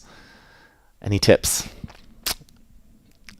I mean, videos on demand, YouTube. These videos will be stored forever, so Sleep's important. Sleep is the most important thing as a chess player, I think, in life, everything. Unfortunately, I can't move the camera because I'm not in St. Louis. I'm in Oslo. Okay, try switching scenes. Let's see if the other camera works, as I should really catch up with the games as well. This is now round 8. Oop, there we go. What's happened here? Why can't I get the new games? Oop. Alright, sorry everyone. How do I do this? Why can't I scroll down? Why can't I scroll further than the games that have already completed? Games. No. Boards. There we go. Round 8. That was the classic David Howell struggles at tech. I'm going to try switching scenes. I'll be back onto Hikaru and Gukesh. Magic. Pray, everyone. Pray. Is it going to work? Magnus and Fabi going to suddenly miraculously appear? The answer is no. I tried. Yeah, the tech struggles with Dave. They continue. That's what I should title this stream. Okay. Lots of questions of Magnus's haircut. No comment. I'm scared Ella's still in the chat. Okay, we'll talk about this one briefly. This started life as a reti, knight f3. Then it transposed into a symmetrical English. Then after this move, some trades, it's transposed to the accelerated dragon. And the reason I say that is if we go back to move 1, e4, c5 is the normal move order. And now if black plays the move g6 or knight c6, then after some trades, bishop g7, white can play this move, Maroxy bind, controlling all the light squares. Whoops, if I can do arrows. This is controlling all the light squares. And now, yeah, for example, say d6. Remember this position, everyone. Remember this position. And actually, we get it with a knight on c6 even. So, yeah, basically we got the same thing by a different move order. We got knight on c6. A pawn on d6. So, yeah, it's the same exact opening here. We could have got it from this move order, actually. c4.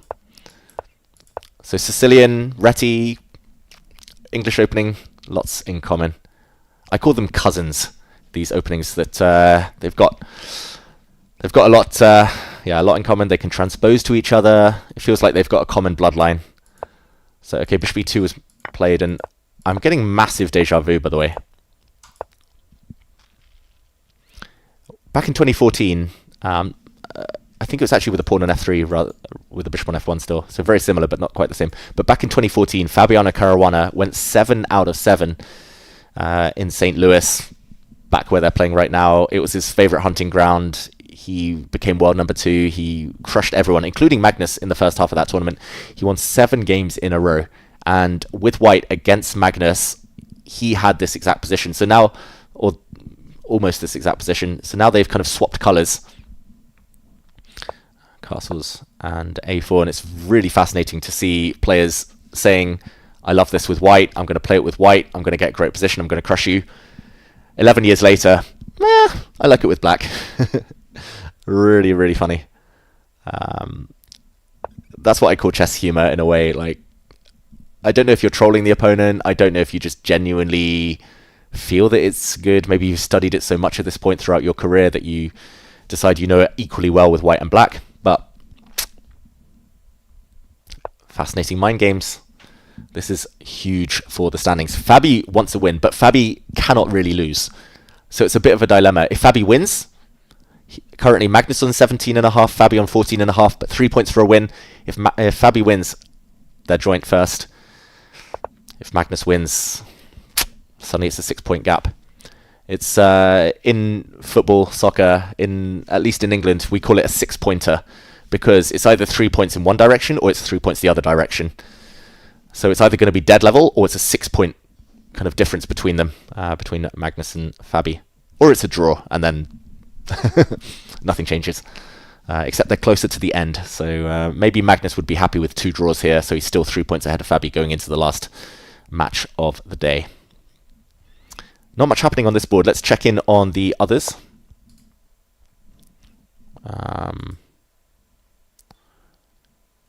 It's Hikaru against Gukesh, and wow, the Nimzo Indian. Very quick action replay of the opening here. The bishop coming out, pinning this white knight. That's the Nimzo Indian. Queen c2, very positional, not allowing the pawns to be doubled. Hikaru doesn't like to take big strategic risks. The camera disappears but comes back. Yeah, he doesn't like to double his pawns, Hikaru. He likes to have a super stable pawn structure. He likes to have good pieces well placed, and then he wants to work his magic later. But d5, he gets the bishop pair as well. He likes to get those small advantages for later in the game. Gukesh tries to break out. Very interesting move. I haven't seen this one before. Then again, I normally try to bring my bishop out to pin. This is the main line. But he keeps the bishop at home, Hikaru. Pawn sacrifice from Gukesh. Hits the queen, hits the pawn. You don't really want to step forward to defend that pawn because the white queen is so vulnerable to the black knight. Stepping back. This is a check you have to be careful of. Wait, maybe I have seen this by transposition, actually. I've seen this position, I think, with a knight out, white knight comes out, and then some checks. And then you come back and take this pawn. b4 is impossible because of knight takes b4. And this rook hangs in the corner. Not impossible, but not recommended. And in the meantime, a5. So stopping this pawn instead. Take, take, knight out, knight out. Wow, this is the idea. Fascinating by Gukesh. Definitely in prep. Because, yeah, just 1 minute ago, he had 10... Yeah, obviously he had one he had 1 minute more 1 minute ago. He had 10 minutes just one move ago, I meant to say. Knight d4. And now he's going to take here.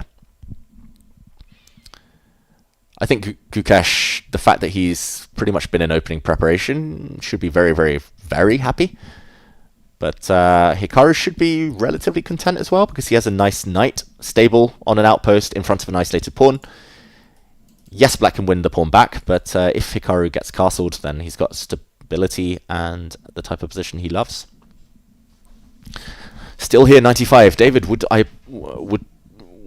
you play this year's Christmas chess? I'm guessing you mean the World Rapid and Blitz. I will not play. I did get approached to commentate for FIDE in Qatar, where it's taking place, but I said no. I spent 2 Christmases in Qatar back in 2015 and 2016. First was for the Qatar Masters and then for the World Rapid and Blitz, and I loved it there actually, but yeah, it's been a long year, hard year, and need some time to recharge.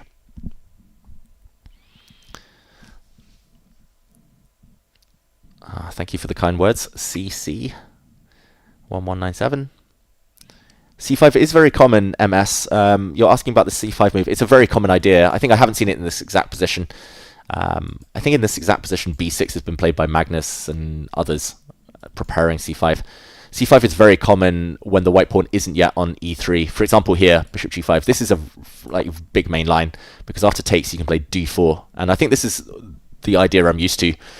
So the fact that the pawn's already on E3 and after C5 takes, you can't kind of gain space. I think I'm not used to that exactly, but very similar, as you say.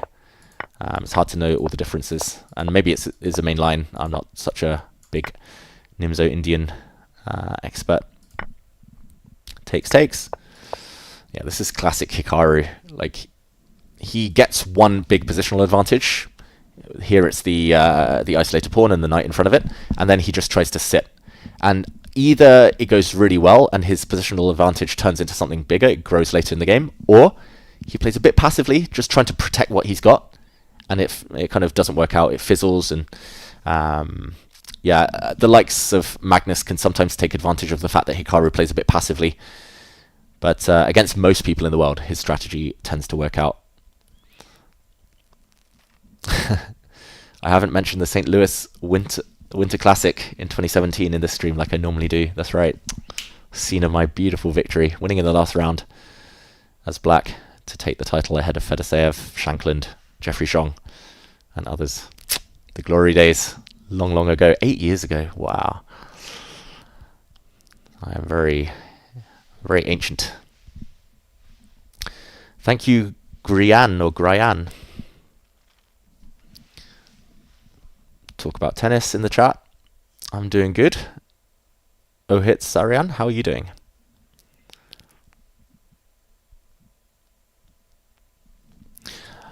Yeah, quick recap being asked for in the chat here for someone who was with us on Monday on day one. Gukesh ended on first place after day one. Magnus was half a point behind in second. Day two, the points doubled, so a win was worth 2 points and a draw worth 1. So wins much more important, and unfortunately for Gukesh, he went winless on day two. He ended up at the bottom of the standings. Now that's where he sits. Gukesh lost twice to Magnus yesterday, lost twice again to Magnus today. Today points are worth 3. Wins are worth 3 points. Hikaru had a bad day too, losing to Magnus twice yesterday, and he lost to Fabiano earlier today as well. So tough for these two players. Let's go to the other game. I'll switch scenes. We don't have the camera, unfortunately, for Fabiano and Magnus. But we have the board. That's the most important thing. Quick recap of the last few moves. Magnus with the Maroxy bind. We talked about that earlier. Lots of space. Hard for black to chip away at these pawns. Hard, therefore, for the black pieces to come out. And, yeah, he drops his knight back, therefore. Fabi, if you're cramped, you tend to want to trade pieces. And despite the fact that this is your pride and joy, your dragon bishop in the Sicilian, like here, it's just as strong as white's bishop. So a trade of those pieces is logical. We see the knight's other bishop come off as well. Queen b6, that's sneaky. Dropping a pawn, it looks like. But after queen takes pawn, the black rook slides across. The knight drops as well, but it has been a skewer. So rook takes bishop, threatening checkmate, threatening this pawn. Clearly, this is a bad transition for white.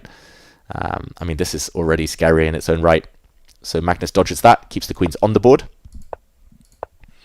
Moves his rook up, and yeah, this is very tense. These positions, I used to think they were good for black, but I changed my mind a few years ago because of moves like this, and it's because the board is cut in half. This white pawn cuts the queen side and the king side kind of down the middle. The black queen cannot move over. Like, if you could pick up the black queen now and put her on an active square on the other side, black's doing great, but she struggles to move over to the other side of the board.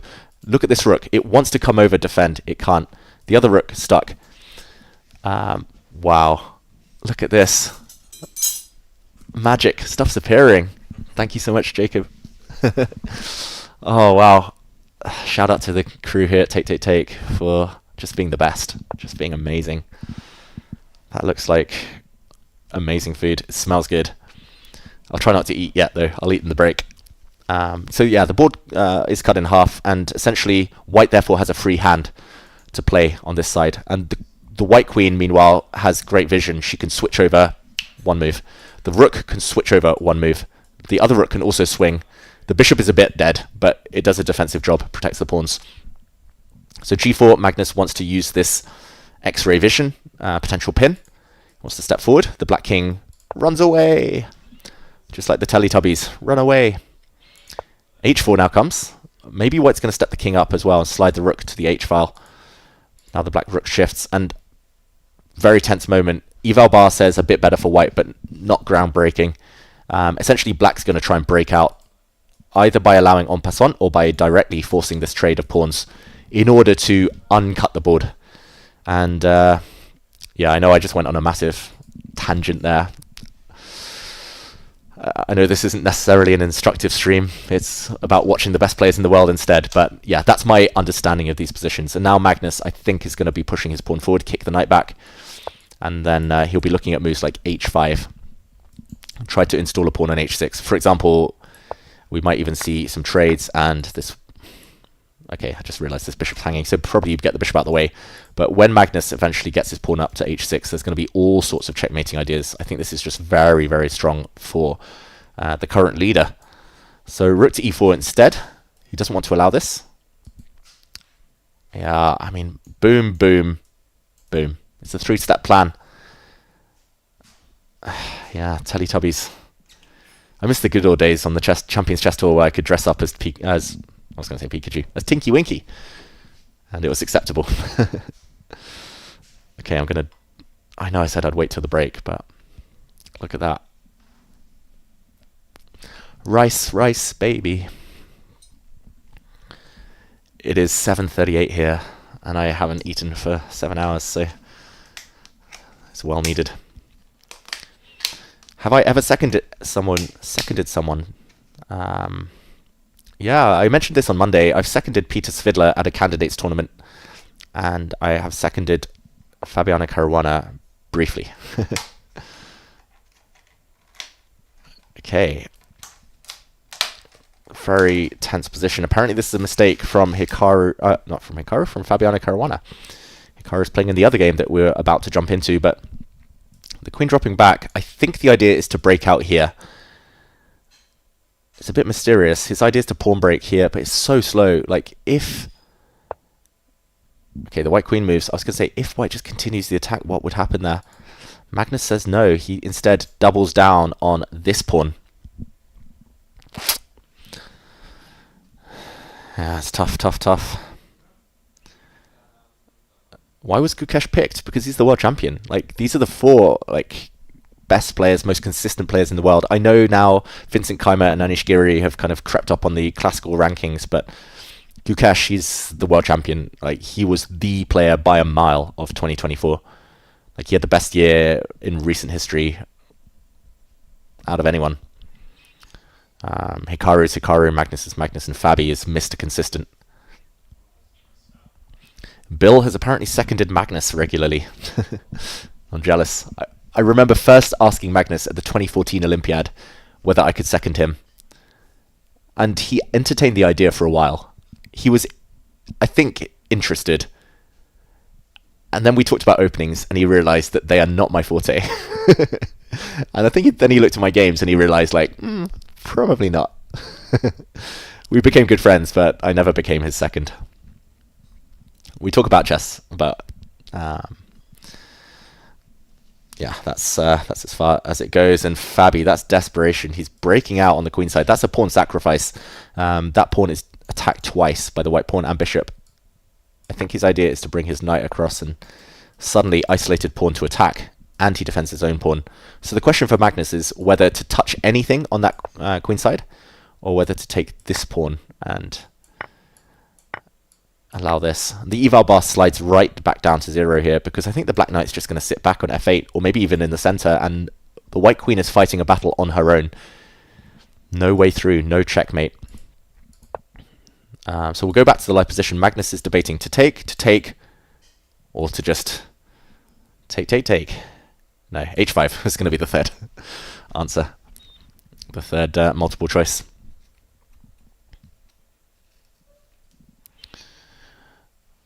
Okay, I'm thinking trivia question time while I get my food ready.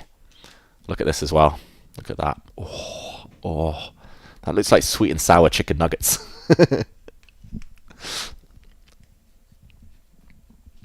I don't know what it is, but it looks amazing. Let's just not spill it all over the keyboard, the mouse. Okay, trivia question time for all of you at home. What? Oh no. The one I was preparing, actually, I realized I've given away already today on the stream. And, trivia question. What is Fabiano Caruana's... Don't go and check this, everyone. Don't go and Google this. What is Fabiano Caruana's score against Gukesh in Olympiads? They've played at the 2022 and the 2024 Chess Olympiads. Magnus, meantime... sorry. Oh, this is... What happened here? He played b4. En passant. That's not an illegal move. You can't bypass me. Pawn takes pawn, en passant. Take. And here we are. Magnus is just trying to keep this as solid as possible. Oh, he doesn't take back. b4. He bypasses black here, and then he takes the pawn back. Really interesting play. And Magnus has got this up his sleeve. Alpha Zero style. Okay, I see some guesses. Fabi against Gukesh in 2022. There was a big game. Went in one of their favors. And 2024, it was another big game. I see a lot of suggestions. The score wasn't 47-0. It wasn't 100-0, although you could say 100%. Yeah, Fabi lost both to Gukesh. Congratulations, a lot of you got that right. Gukesh beat Fabi. That's why India did so well in the 2022 Olympiad. He was playing. Was he playing for India too? I think that was for India too, Gukesh. That's crazy. Imagine just 3 years ago, he was playing for India's second team. Gukesh beat Fabi. And I think Gukesh won. Did he win 7 in a row in that tournament? That was incredible. He did a Fabi. And yeah, in 2024, he beat Fabi as well. That helped India defeat the US. And India, of course, went on to get gold. So, yeah, fantastic. Okay, another trivia question. Since we have these two in front of us, Magnus Carlsen against Fabiano Caruana, they played in a speed chess championship a couple of years ago. One of the biggest wins at the elite level. I don't think it's a record for the speed chess championship, but they played, was it 26 games in total, 28 games in total? What was the final score anyway? Yeah, I was going to Google it myself, but that would be cheating. And also, you can see my screen. So, what was the score? Magnus Carlsen against Fabiano Caruana, the last time they met in the Speed Chess Championship.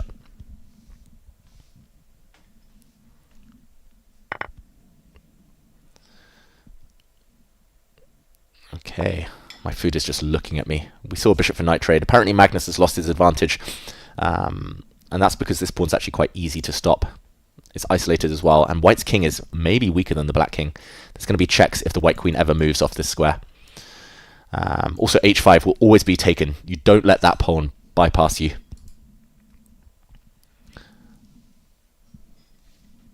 Okay, we see lots of answers in the chat. Good work, everyone. You're very close. I'm just going to double check, because I know what Fabi scored. I can't remember how many wins Magnus got. It was a lot. It was a lot. Fabiano Speed Chess Championship. I know I said don't Google it. I'm Googling it now. The final score was, I was right the first time. They played 26 games. I think I saw it correctly somewhere. Seek and Destroy gets it right. Lots of you are very, very close. Shout out to James Duggan. Shout out to Liz. Shout out to some others, but 22 points for Magnus, only 4 for Fabi. They played 26 games. Fabi didn't win a single one. Good work by Mohammed as well, getting that right. Yeah, trivia time. Trivia with Dave. I'm really into quiz shows right now and like pub quiz and stuff. Like, I'm really obsessed. So let me know if this is something you want more of in future streams. I've got some cool ideas actually for like pure trivia, for like other ideas like, yeah, guess the move and guess the elo. Okay, this position looking level. Let's check in on the others. This one, I'm thinking Magnus wants to play it safe, but Magnus is on the better side of the draw. Outside pass pawn and active rook, active queen. Should be level though. Let's check in. I'll change the scene as well so we can see their beautiful faces. Hikaru and Gukesh, and wow, this visually looks perfect for Hikaru Nakamura.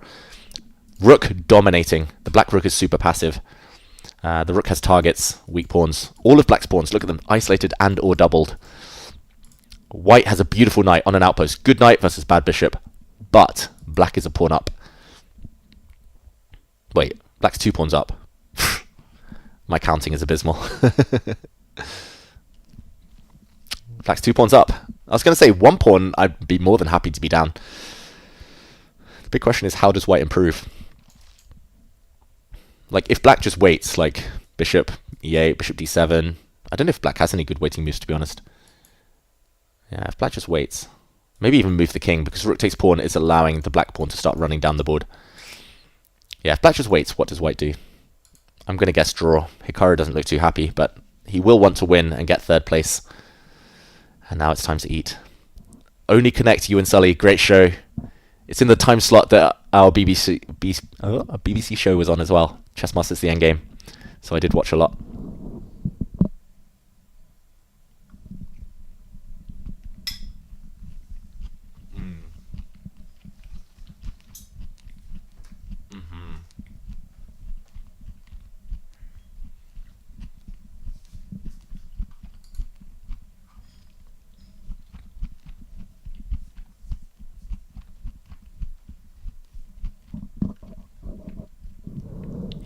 Okay, let me know. Was that eating just disgusting? Was it off-putting? Was it... I don't know. Was it bad etiquette? I know we still have the others on the board, but in the meantime, Magnus Carlsen versus Fabiano Caruana, there's been a big blunder, and thank you to alerting me. Thank you for alerting me to it, Totti, because if we just backtrack, we left it here. This pawn is attacked, and I was expecting Fabiano to play this move, queen to e5. Like, rook endgames are drawn, even if you're down a pawn. If you get the queens off, you're also probably going to win this one, and that just looks like an easy hold. But h6, apparently a big blunder, and Magnus, shockingly, didn't take this pawn. Maybe now queen e5 was the idea, getting the queens off, but instead Magnus won a pawn in a different way. h6 was a big blunder. Rook takes, check, take, and you can't take this pawn. This is key. Queen takes pawn, rook check is a deflection sacrifice. If king moves, checkmate in the corner. We're going to catch up with the live position because... yeah, rook takes rook, queen takes queen is the idea. White wins a queen. Queen e7 was played. Rook d5, same idea. Black cannot take this due to a rook check at the top of the board. Rook takes pawn. There's also a deadly rook check. The queen slides. Pin. But no win for you. King moves. And, oh, the pawn is coming. This is Magnus in his element now. I've never seen as good a queen endgame player as Magnus Carlsen. And maybe Nepo in queen and rook endgames, queen and rook together. He can fight Magnus, but not many others can. And Magnus, I don't know how he does it. He always has his queen in the middle. Look at how many squares she covers. That beautiful, proud queen. Okay, here's a trivia question for all of you. A queen in the center of the board. So d4, e4, e5, or d5. Empty board. How many squares does that queen cover? That white queen that did just disappear. One move ago. Imagine an empty board, just the white queen. How many squares does she cover? Quick counting session for all of you. If you know off the top of your heart, I'd be extremely impressed. This is now going to be dead. Dead, unfortunately, for Fabiano, because the white king is coming. The black king is actually cut off. This is famous. The black king's cut in a box. The king just moseys over. Ooh, I see 27, I see 28, 14, 72. It's not 72 squares because there are not 72 squares on a chessboard. Unless you're counting like big squares and like conceptual stuff. 25, 27, and 28 are the biggest guesses so far. 36 has been guessed. 32, 24. I'm going to leave this one out there for a while because people will be counting. I'm not going to reveal the answer yet.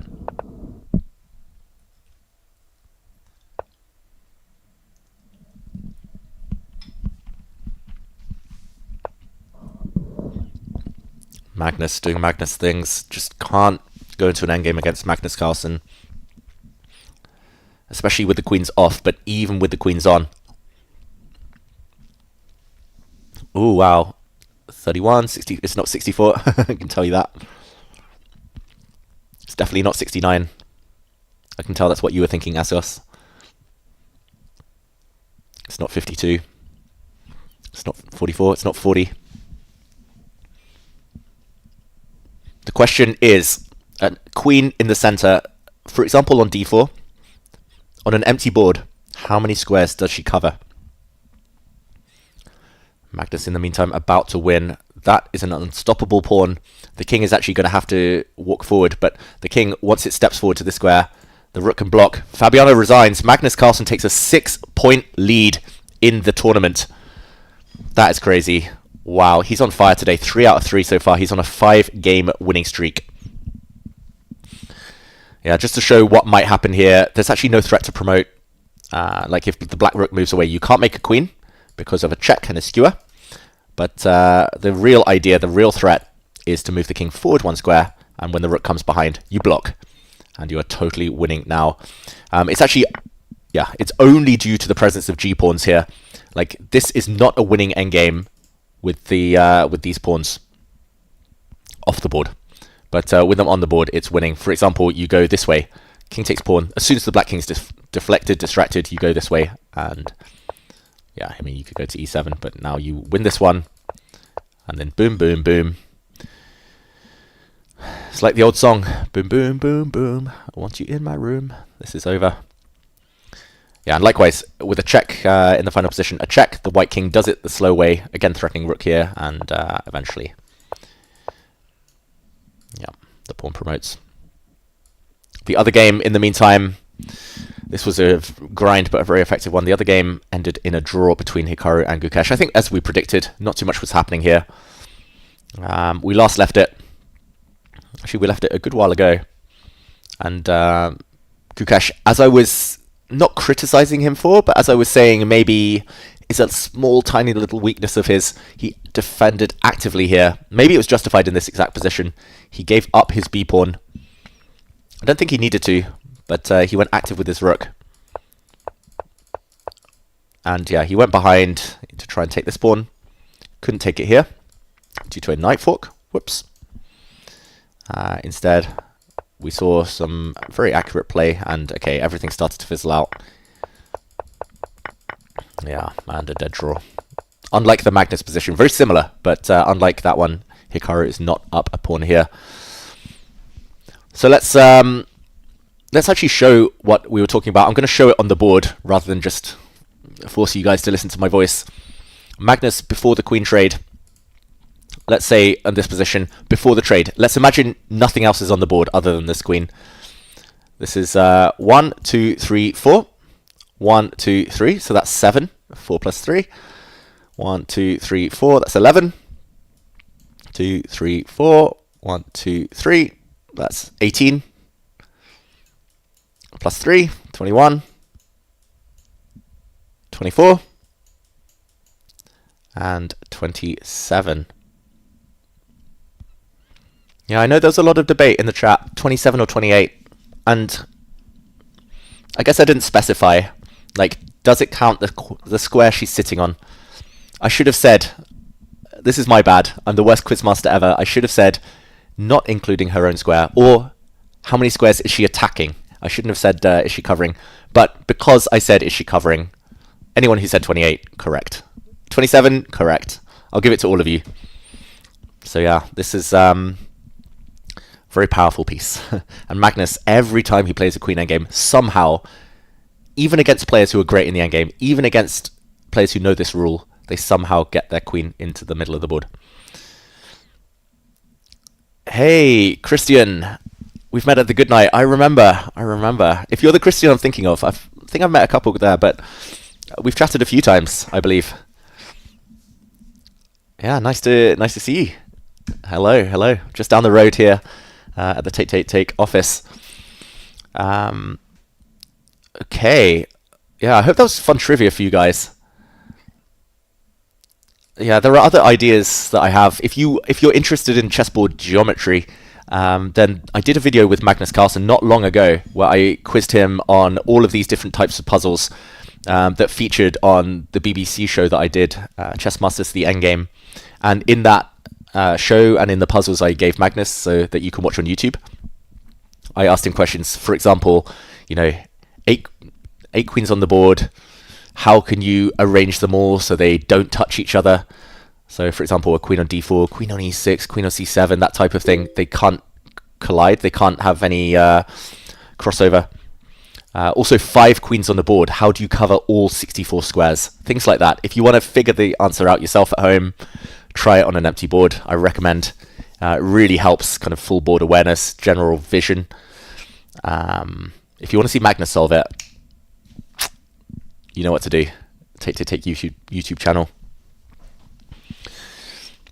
Yeah, we did stuff with knights, with bishops, with rooks. And there's no coincidence that Magnus, he's the master of all these pieces. It just helps so much with intuition as well, like the pattern recognition. It's like a conceptual thing. It's very hard to pinpoint and like decode, define. But there we go. Take 3 times, putting it in the YouTube chat for you. Yeah, I hope you enjoy these questions. Let me know, everyone. We'll go over to the other view just to see the camera. Ooh, this was from a while ago, so it must be.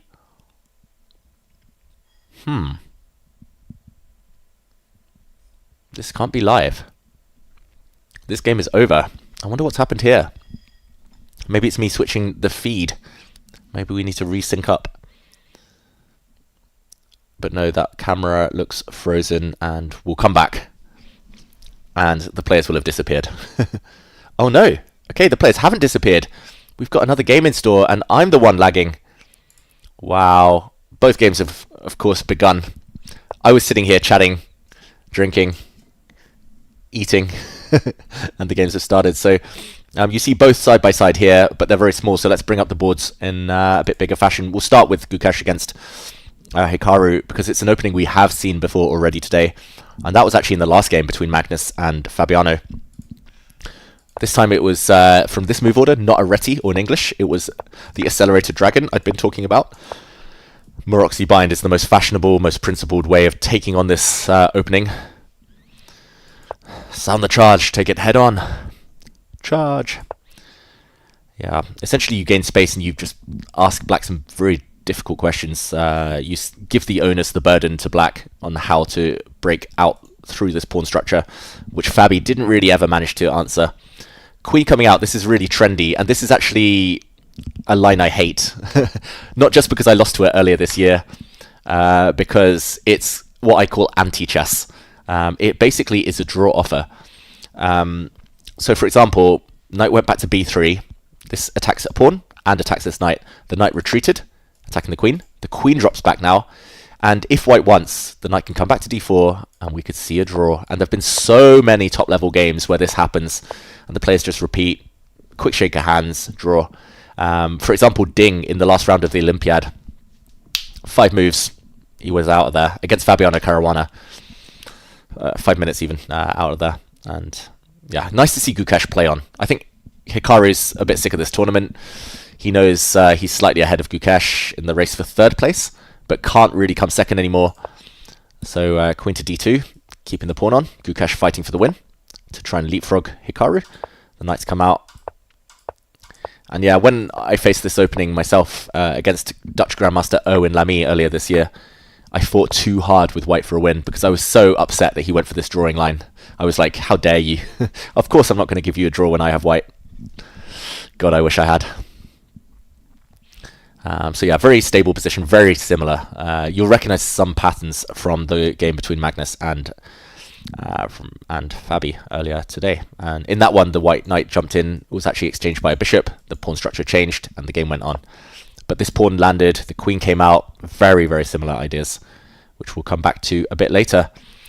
At the top of the standings, though, it is Magnus Carlsen against Caruana, and Fabi needs to win. This is all-out win territory. If Fabi wins, he moves back within 3 points of Magnus. That's just one game. We still have 2 more to go after this one. Magnus will play Hikaru, so not going to be easy. But if Fabi loses, he'll be 9 points behind Magnus with only 6 to play for. The race is over. I'll actually check. We'll break down this position in a moment because we don't have cameras, but I'm just going to, again, break the scene for a second. Let's go and check in on the scores. Magnus has 20.5 points.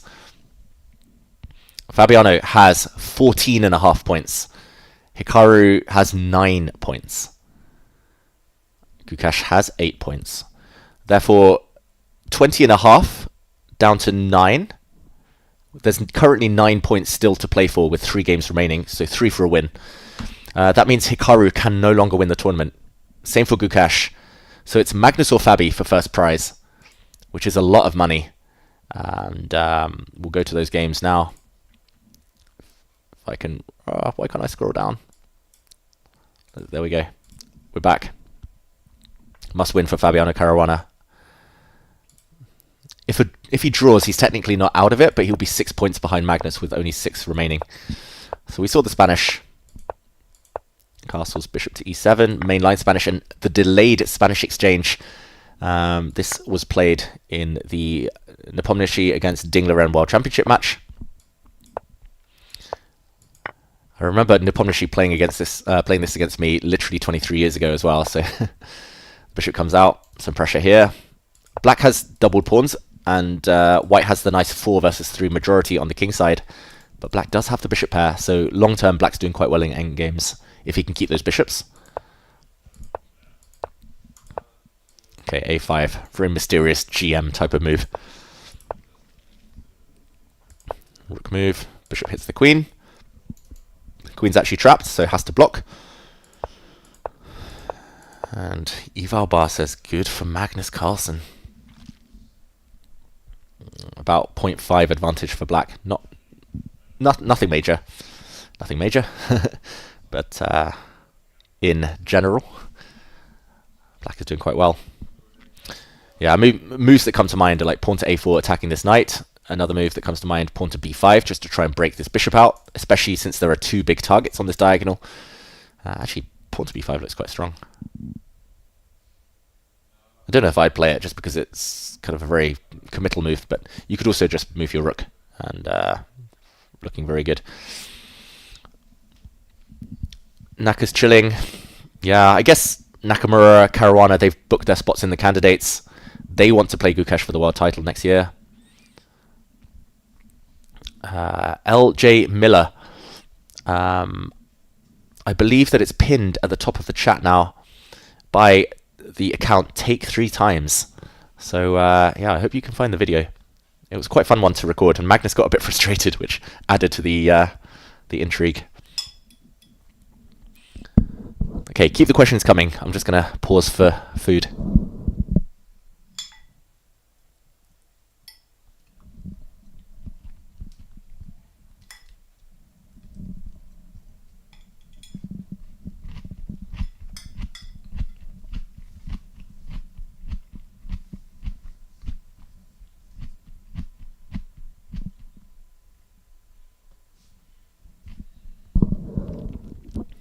I'm back. Why am I wearing glasses? Because I need them. I think at this short range I don't need my glasses so much, and actually when I play chess I don't wear my glasses, so these days people don't recognize me without them. I kind of keep them on just for consistency, like that's how people know me.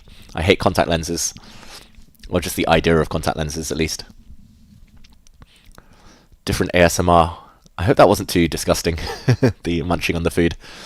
I haven't been eating much, and I will have to warm up some of the food after the stream, but it's worth it. Strawberries, it's not strawberries and white rice, it is some kind of pork, I think. David, were you a mother's child or a father's child? I love my parents equally. Why no giant vase of water? I'm not Magnus Carlsen, I can't get away with it. Food is good though. You can definitely have a bite. I've still got more. More for later. Have I played Go? Go is very difficult. I have played Go, yes. Sweet and sour pork, exactly. Yeah, Go is another level of complex for me. Like I thought I was doing really well in a game, and then I got outmaneuvered to the extreme, but that was against a very experienced Go player. I think like the equivalent of a grandmaster, and I think he was going easy on me for a while. I'm sure it's the same with you guys sometimes. Like sometimes we think we're doing well. A few minutes later, it all turns around. Where is Jon Ludvig Hammer? He is in Oslo, I believe. It was nice to see Hammer play at the Grand Swiss. Try to make his way to the World Championship. I don't think he'll be playing in the World Cup, but yeah, he's a regular commentator, a good friend of Take. Magnus is really tanking. I don't know what's happened here. Wow. I thought things had frozen. I was about to say, surely this is frozen. I could mute my mic while chewing. Yeah, sorry, I just realized that. But yeah, Magnus wasn't frozen. He just spent, what was it, 4.5 minutes, 5 minutes on playing b5, and it's the move I thought as well was very strong. The idea, for everyone wondering, pawn takes pawn, whoops, skewer, Magnus wins rook for bishop.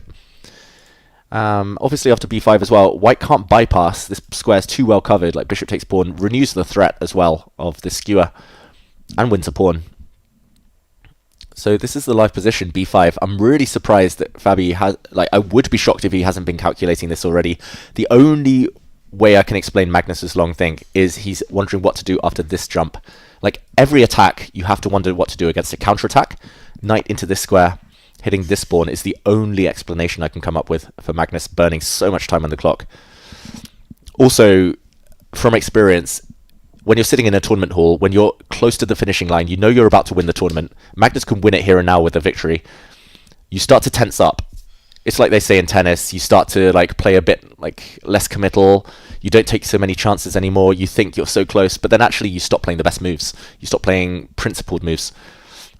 And I think Magnus was wondering whether to just play it super safe, like, I don't know, just challenge the open file, like rook to d8 or rook to e8, put pressure on the central pawn, or to take a bit of a risk because now black's pawn structure might just break up and dissolve. So, okay, that hasn't been played. This is the live position. I'm pretty sure Fabi's going to play this move, and Magnus will likely have a quick response up his sleeve. Yeah, stockfish move, according to Renish, looks right.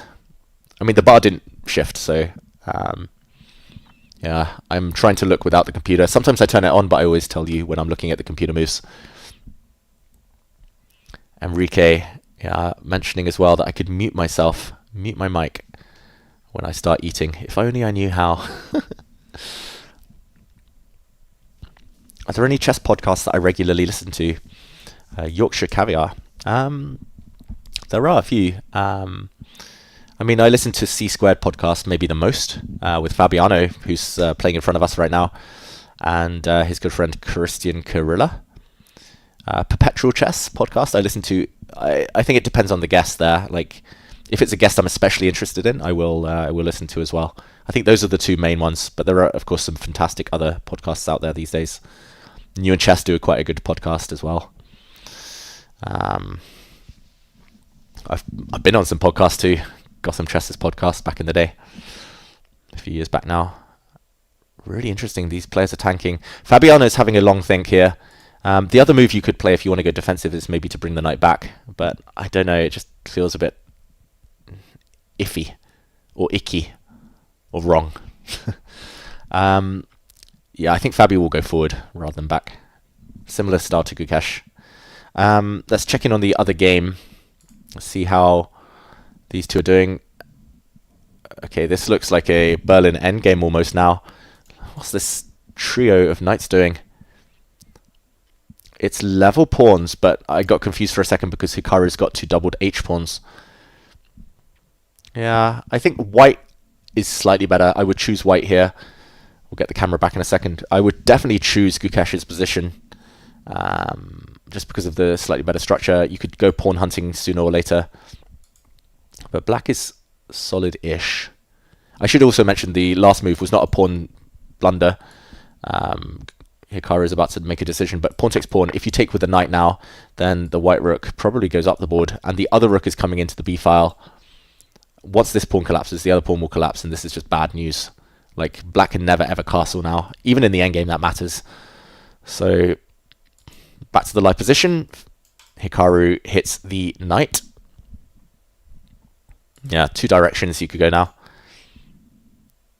I don't think you really want to defend that knight. It's a bit awkward to defend that knight. So you could hit it. Like, I would be tempted to go this way, but you could also hit this pawn. That's the other natural move. Computers have been better than humans at chess since 1996. Disagree. 1997, like, of course, there was the famous Kasparov and Deep Blue match, but yeah, I think it was only in the mid-2000s where they fully took over. Maybe even late. Yeah, no, I'll say mid-2000s. The center is stable. The horse is stable. Hello, Ariane Gupta. Air fan. No, my parents were not chess players. My mum didn't know how the pieces moved. She learned at the same time I did. And my dad, he played with some friends, like casually at university, not part of a club or anything, but it was kind of basically just the moves. And maybe he was going easy on me. Maybe he let me win, but I was beating him within 2 hours of learning when I was 5 years old. So I think he was just doing that for my confidence. And here we are today, 30 years later, nearly. Okay. So we saw the knight going one way, and it took a bishop. Level pawns now, but yeah, I was going to say, is that not just a pawn? Gukesh. He did well against Hikaru yesterday. He's beaten Hikaru a couple of... well, sorry, he did well against Hikaru on Monday. I'm getting my days mixed up. He's beaten Hikaru several times. He beat him in Norway chess as well in a very nice game. But... yeah, can he get the job done here? That's the big question. If he beats Hikaru, Hikaru's in dead last place. And facing Magnus Carlsen in the last 2 games of the day. Wow, big moments ahead. G4's coming. Black can take an open file, but white has got it covered. The knight comes back. Yeah, fascinating endgame ahead. Let's go back to the battle for first prize, though. Sorry to the Howell Hub Twitch channel. I haven't been answering so many questions today. What's my least favourite part of living in the wonderful city of Oslo? I don't know. I love it. I love it. Nothing wrong with Oslo. We've had 3 moves since we were last here. I did predict this one correctly. Counter-attack against the pawn. Take, take, take. Wow, okay, and just ignoring this. I guess knight takes pawn, the black queen moves. I'm not sure which square. I'd probably go here. Oh, and then the bar goes up. Probably this one and then. That's also a natural move. And the idea is that here, black is better because these 2 pawns are super strong, super scary. But also, they will be unleashed. And this bishop will hit. So back to the live position. The white queen stepped up instead. And now c3 is less effective. I guess, although I don't see it. I'll take the camera away. Probably takes, maybe you flick in a knight move. But bishop takes rook, pawn takes bishop, and this gets crazy. Like, black is up the exchange. Like, I don't know if it matters though. This is a bit scary suddenly. The bishop might come in the next move. The white queen might come depending on where black goes. He's taking big risks here, Fabiano Caruana. Magnus says none of that, please. No funny business. And he's shifted his rook. So knight f5 now he's going to meet by queen takes pawn. And a3 attacking the bishop. Take 3 times. Thank you for peeking in on the Howell Hub chat. Thank you for keeping it alive. I know I'm not as present there as I normally am when I stream alone. But yeah, nice to have all of you on YouTube as well. Yeah, discussions of IBM. I guess that's deep blue. Ribka came along. That was super strong. Fritz 5. I remember using Fritz 3 to prepare like a forced win against an FMIM when I was 11, 12 years old. Even then I was a computer nerd. Yeah, someone reminding me of the win against John Nunn in 1999. The glory days. Former world top 10 player. Took him down. But no, he's a legend. He actually ended up captaining me for the England team years later. Nearly 20 years later. c3. Wow, Magnus. This is a massive sacrifice, a massive move, by the way. Like, pawn takes bishop. Bishop takes rook. If white just retakes... like, maybe you take back the pawn, by the way. But, like, if you take the bishop... I don't know which way, king or rook. Then black gets this monster pawn. And white is actually up material. White has a knight and bishop for a rook. But this pawn, it's about to be joined by another one. And if you take that one, then I'm assuming... I don't know, whether queen b4 or rook. Maybe queen... yeah, I like this one. Threatening to make a new queen, and if the rook moves... I think there's many possible wins here. But for example, you can play rook takes. You're coming in and behind. Knight takes is never a threat here because of a check. Wow, the just crazy move. c3 from Magnus. Like, it's crazy in this position. Like, nothing's hanging. Nothing's going on. He doesn't want to play c3 here. He waits. Only when his bishop is attacked. Then he plays c3. That is just crazy. And the eval bar approves. Oof. Was Magnus's peak in 2014 or 2019? Target lush. I think Magnus was better in 2019 than 2014. Although in interviews he said he liked both of those versions of himself. Like, you ask Magnus, who's your favorite player in chess history? And he'll say, like, himself from 2019 or 2014. He was very good. Yeah, maybe his peak will be 2026, as Asios is saying in the chat. Thank you, Billy Large. I'm glad you're enjoying. This is Magnus Carlsen on the brink of tournament victory. Wait, quick action replay. Those moves came in a bunch there. C3, the bishop was captured, and I think it was a good idea not allowing this pawn to land on b2, one square away. He took this one off the board. Now the black bishop will be forced to retreat. This one looks most sensible, defending the pawn. You could choose a couple of other squares, though. Magnus is up the exchange. He's getting closer and closer. I present chess matches in an entertaining and cool style. Thank you. That's very kind. The temperature in Oslo is... Just need to unlock my phone. It is 6 degrees. It's not that cold. David should be on the St. Louis bench. I mean, they've got Yasser Seirawan, they've got Maurice Ashley, they've got Dash, one of my favorite people. Super nice guy, super cool. Like, don't go and watch them. Stay here with me, please. But yeah, St. Louis, I mean, that's the one place I haven't commentated. And actually, Yasser Seirawan's the one player, the one commentator I haven't worked with. And that is my dream to one day sit alongside. But yeah, there's time for that. Magnus got the queens off. If white could keep the rooks on and get the pawn motoring, it is possibly a draw, or at least great chances to hold. But I don't think you can stop this check, like in a good way. Like knight back to f3. I would be scared of bishop to e2, taking the knight. Doesn't look good. Oh, sorry, rook to e8, last move. And like you can create luft for your king. You can create some air, but after a check, I mean, you're never ever winning this game with white and... Oh, I forgot about that pawn. Maybe black goes here, actually. Rook to c1. Takes this one. But this is actually all happening. Let's go back to the live position. Wow, I predicted it all. That's nice. Not difficult, but nice. And yeah, Magnus, I'm going to say 60% chance he wins this, 40% chance of a draw. What do you think in the chat? What are the odds?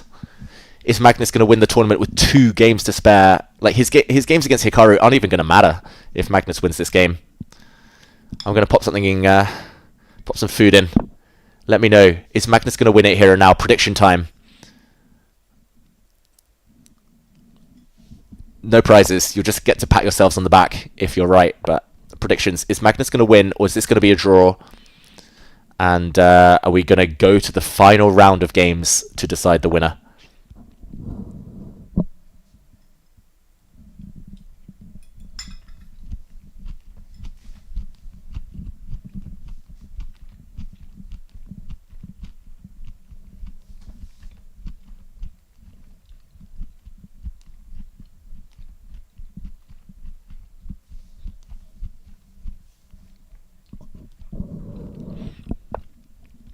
If I knew how to make a poll, I would.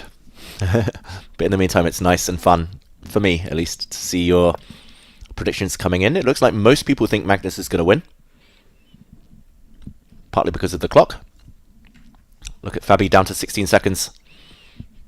Magnus doesn't have too much time either, though. I really don't like White's last move, by the way. F4. It just kind of breaks the integrity of White's pawn chain. Now these ones are going to be so vulnerable. Like, I could imagine a bishop coming. You kind of want to keep your pawns in a chain. I don't really understand...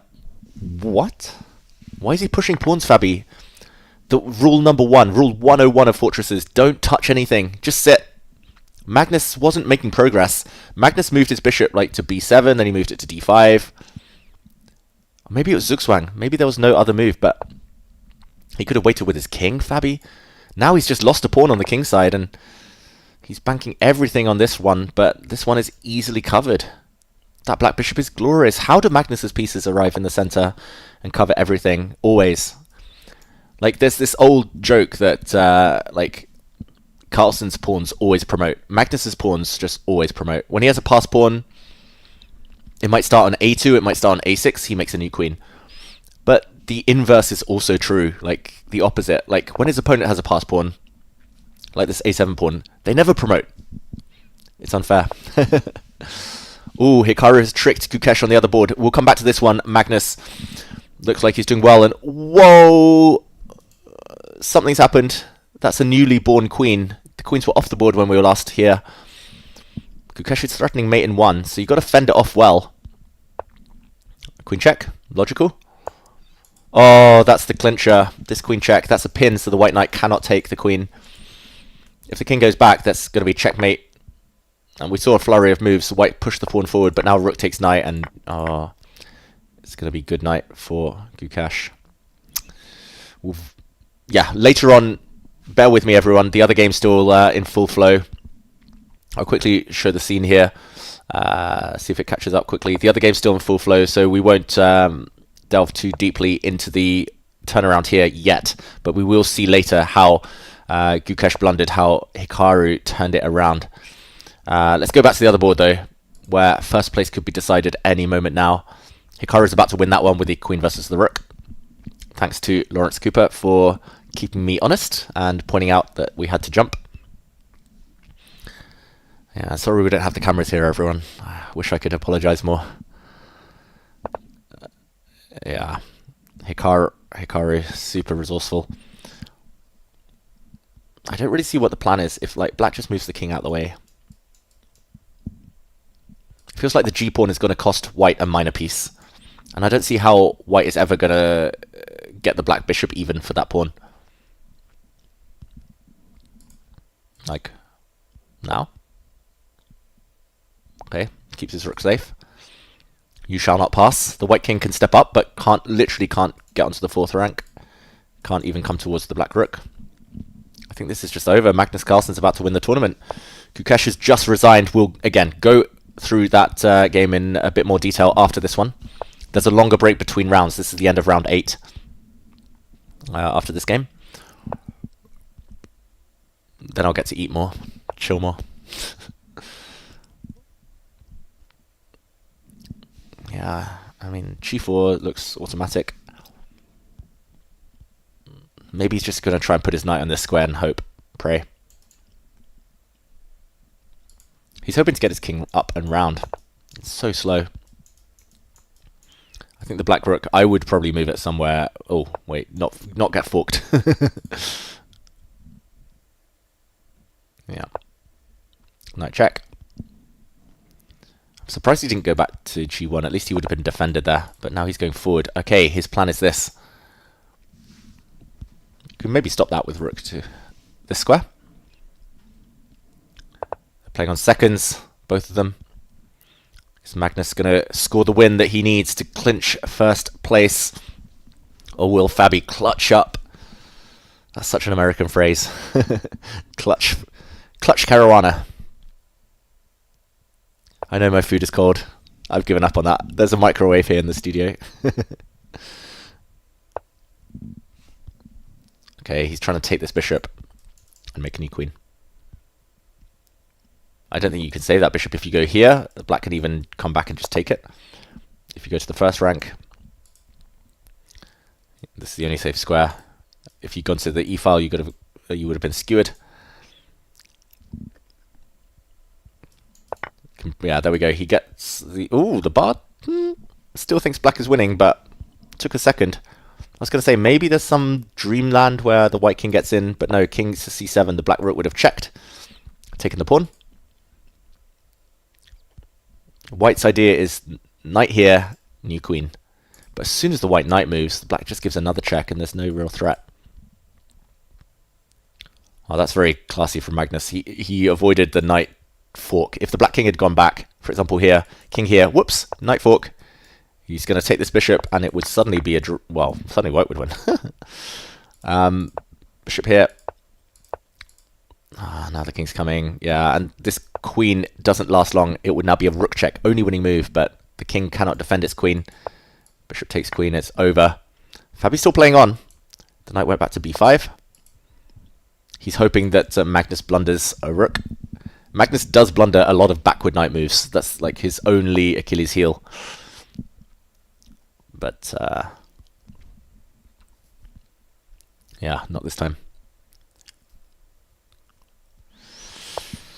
Fabi, he can't play for flag either because it's a 5-second increment. Like, it's so easy for black at this point. You just move your king across. Might be one final trick with knight to b6 and a knight check, knight fork idea, but the king's just coming. just going to slowly stroll over. Gusanini. Yes, it is a turtleneck I'm wearing. 100% merino wool. And there we go. Magnus Carlsen takes the win against Fabiano Caruana. Takes the win in the tournament.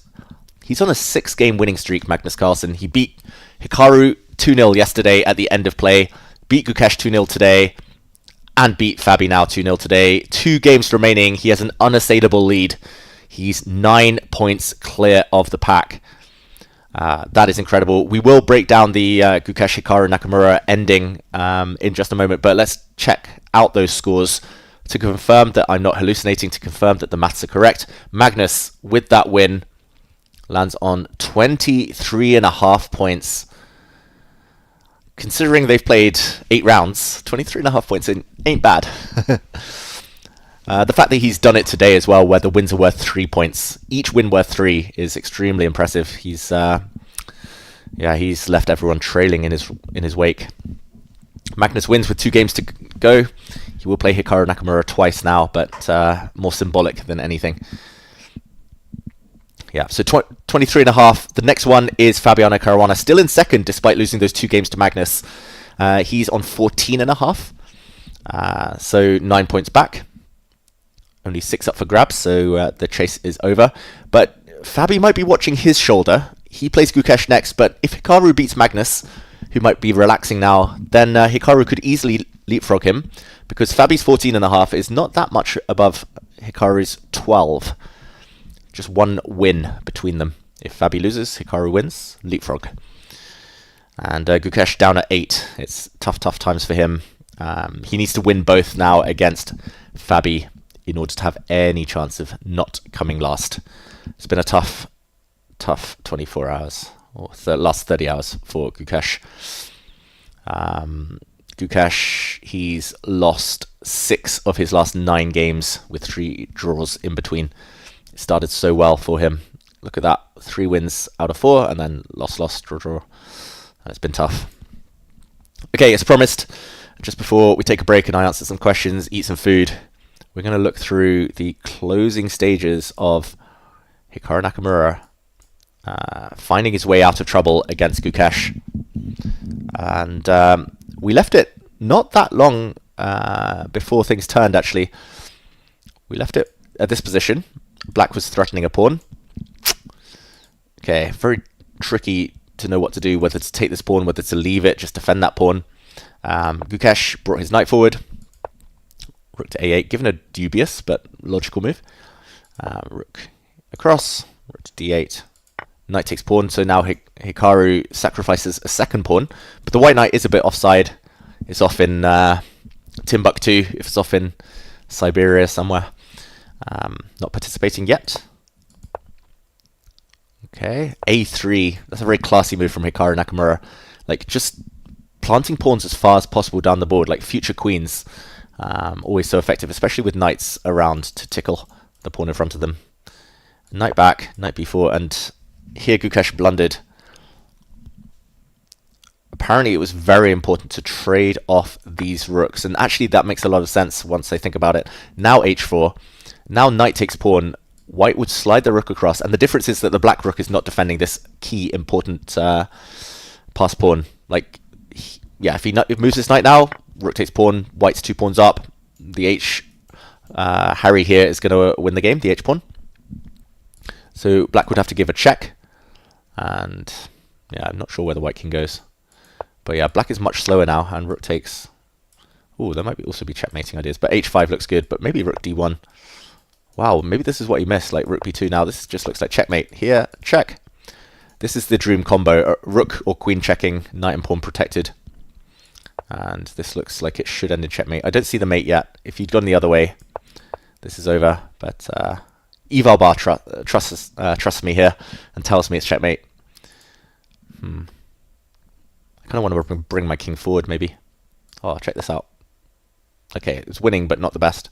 But like here, and that's going to be checkmate next. Yeah, wow, that was hard to see. Very hard for Gukesh, but he should have realized that deflecting away the black rook would have been a key detail. And if the black king takes instead, now you can probably as well as give some checks. Actually, maybe you can just keep it simple. Now you can just play rook d2, just defend this pawn. I was going to say the h-pawn can run as well, and the black king's further away. So big detail missed by Gukesh. The chess nerd in me is like, endgames, study them. But now take, knight takes pawn. Note how the black rook actually defends now, so there's no point with rook a1, like the black knight just moves. The pawn will land. h5, knight back, and now...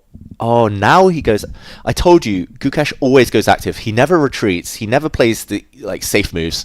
Like me, I would not hesitate to play rook a1 and say to black, like, okay, you can put a pawn on a2, but what's it actually doing there? I'll put a pawn on h7, and we're both equally paralyzed. There's some nice symmetry here, actually. Like there'll be a pawn on h7 and a knight defending it. There'll be a knight here and a pawn defending it. Like if you look at different sides of the board. But yeah, the king back, and yeah, very complicated. But Gukesh blunders. It's always when he goes active when he doesn't need to. And here the difference is, again, the rook check just isn't possible. And I don't really understand what... Sorry, I don't understand what he was trying to do against this pawn. a2, knight check. He was trying to force a draw here. That's what Gukesh was trying to do. He was hoping the king goes back and can't avoid all these checks. But king into the corner, that is crazy. That was played. And look at this.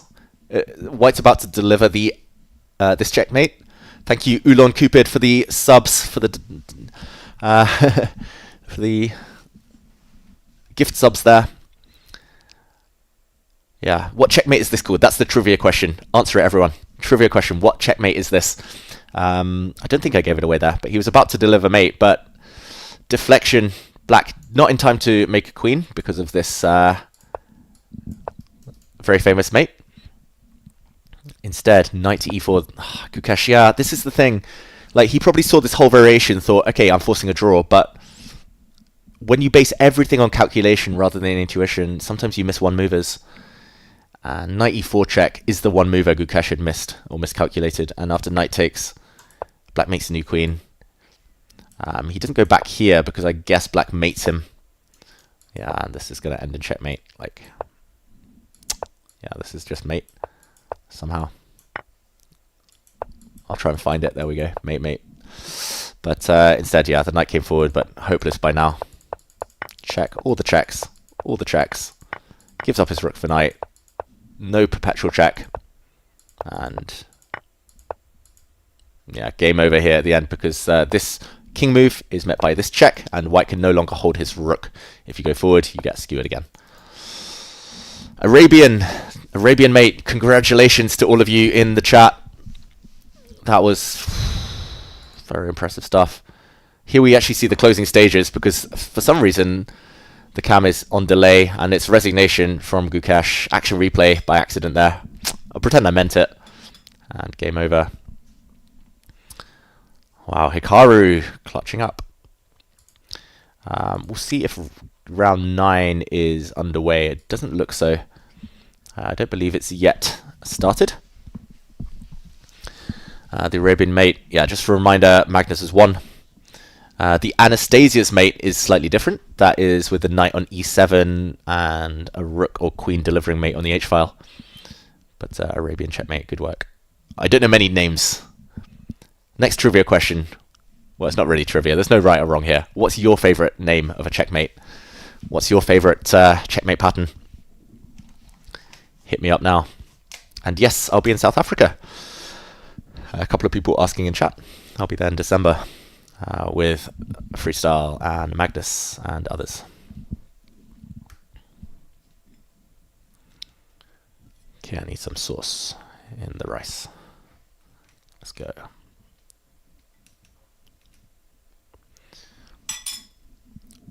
Ooh, spilling stuff.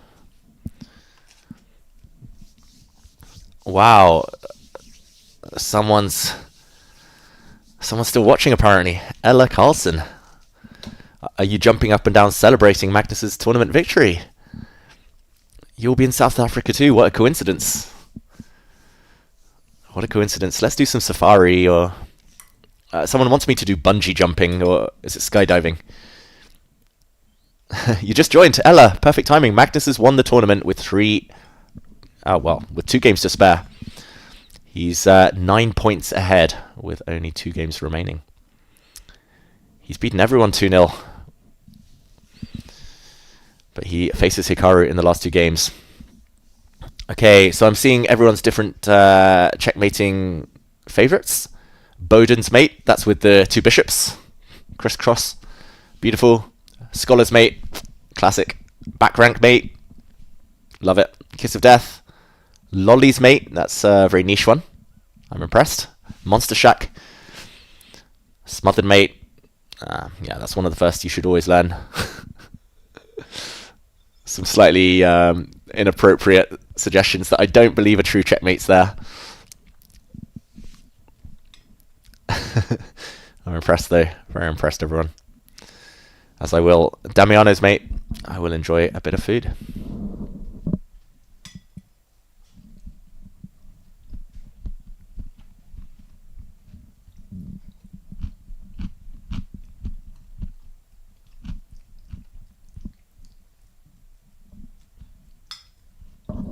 Watch David tackle the sweet and sour pork mate. The dovetail mate, I'm not sure I know that one. The lobster pincer, I don't know that either. Night promotion checkmate is cool. Stalemate is your favourite mate, I love it. Lars Lander. People would like to play quick games against me. Next time on my stream, I promise. This time I'm streaming on the Take channels as well. This time it's all about clutch chess. We're also soon to see Magnus and Hikaru take their seats on that board. Not sure who's going to be sitting where. Magnus, Hikaru. We'll play chess another time. Promise everyone. We'll do some puzzles. Oh, wow. I'm just such a narcissist. Apparently I wasn't even being challenged. I just assumed, because it's the Dave Cave, that it's all about me. But no. Sorry, Ella. It looks like you were being challenged in the chat. And that is on the Howell Hub Twitch chat, for those of you wondering in YouTube. I'm not just imagining that Ella's in the chat.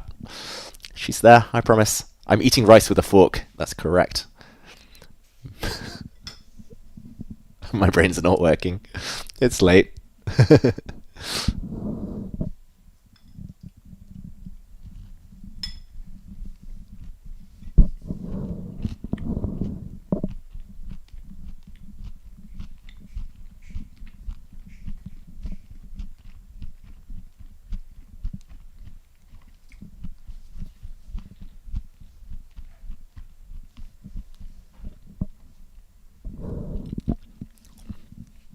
It's a crime to eat rice with a fork, apparently. I'm sorry, everyone. I didn't even see, but my good friends here at Take did bring me a spoon as well, so... I mean, I'm eating with a fork in honour of chess. Because a fork is a thing in chess, but a spoon is not a thing in chess. That's my excuse. Epaulette checkmate. Love it. Yorkshire caviar. K. Seymour asks if I have a personal channel. I do on Twitch. Soon on YouTube. Promise. Promise, promise. When I get my life in order. Howell Hub on Twitch. And Ella's asking, quiz night. Yes, count me in. Name the day. I'm there. Do love a good quiz. I've been booking up. I'm just looking for the right teammates, you know. Can I book table? Sure, I'll book the table. At my favourite place. Do you mean at the Good Night, Ella? Guess who is a part owner now? Goblin Tenebrae. Thank you so much for the subscription. Appreciate you.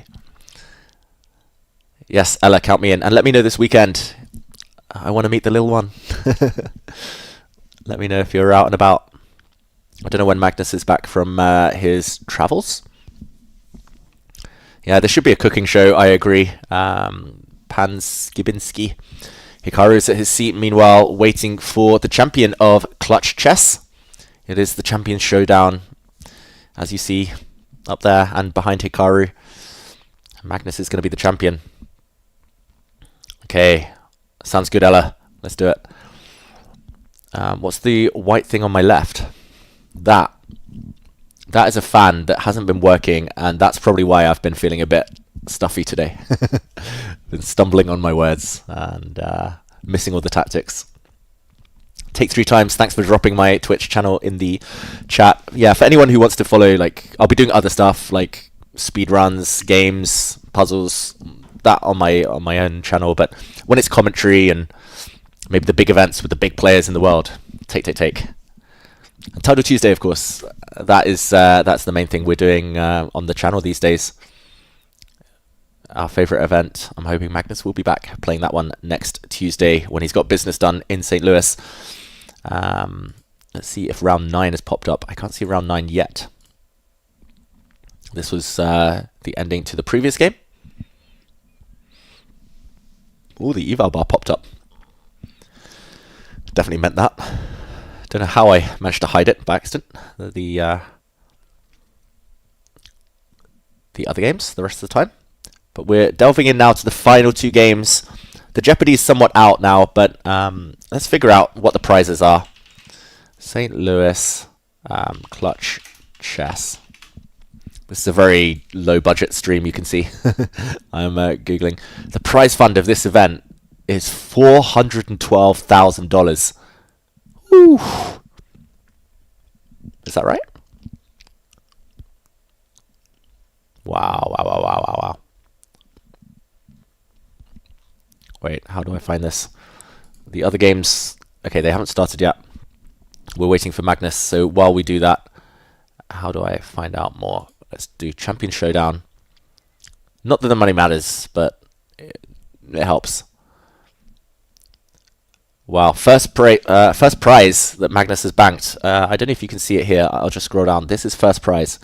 $120,000. That's not pocket change. That's nice. 90,000 for second. So the race is on. Fabi and Hikaru fighting for second place. 70 for one, 90 for the other. So 20k difference. Hikaru might try and press then, rather than just try to play it safe against Magnus. Third place 60,000. Oh, sorry, fourth place 60,000 even. That looks likely to be Gukesh unless he can win both games against Fabiano. And here we go. Round 9. Let's try and get there before it's too late. Okay, it looks like they're having a proper fight. Why can't I get the boards up? Here we go. Round 9. We're off. I was afraid we'd see the Berlin draw, but no. Magnus taking off his jacket, pausing for thought. My predictions now. D4, take, bishop g7. Okay, I'm going to predict while Magnus thinks. And then he pushes his pawn. Oh, he plays c3. Wow. I was going to say knight takes, bishop g7, c4, and Hikaru would try that draw line with queen b6, asking whether Magnus wants to fight. But the thing with Magnus is, like, on day 1, he took a quick draw against Hikaru because he was out of form. He was black. He didn't want to fight. It was too early in the tournament. Now Magnus has already won. Magnus has nothing to lose, so he will not be afraid to just fight. And this is a pawn sacrifice. For anyone who knows, actually, trivia question, what is this a branch of?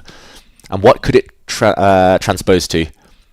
I was going to reveal what the opening's called, but trivia question, since those have seemed quite popular so far today. Yeah, Magnus also wants the clean sweep. If he wins against Hikaru twice, he's beaten everyone today, 6-0. He also won against Hikaru twice yesterday. Okay. Accelerated Dragon was what Hikaru was trying to do with g6, but what has Magnus done? What's the name of this that Magnus has just played? I see a couple of correct answers on the Twitch chat. He was trying to transpose... It's not the Ponziani, that's c3 against e4, e5. It's not the Danish Gambit. I think that's also e4, e5. It's not Scotch. It's not the cow. A couple of you have got it right. I haven't said the correct answer yet. It's not the Alien Gambit either.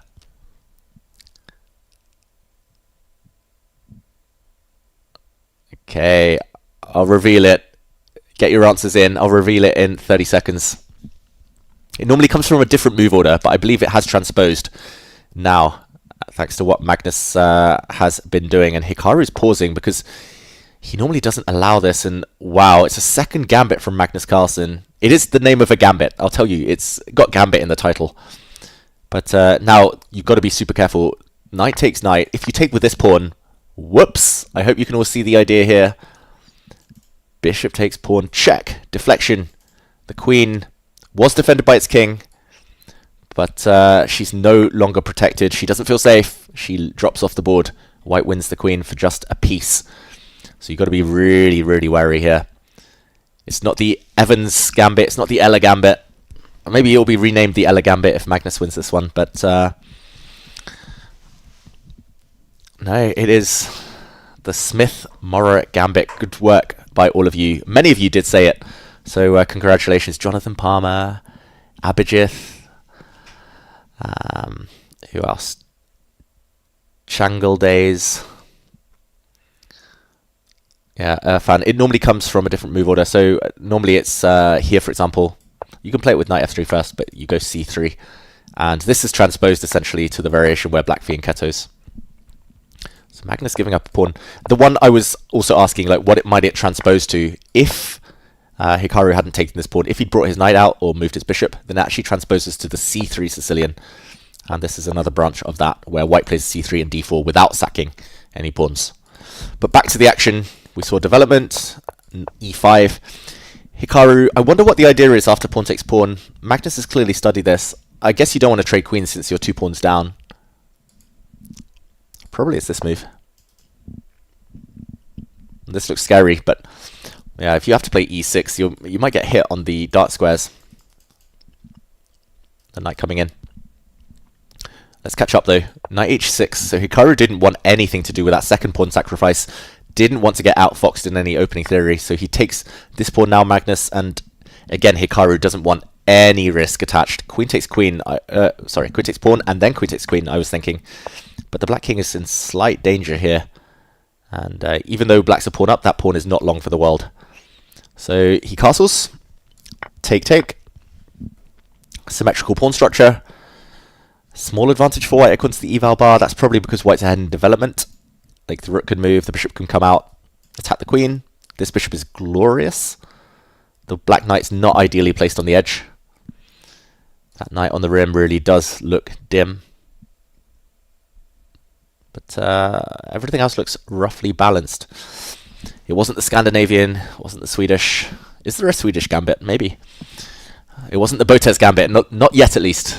We've all done those in our time, but not in this game.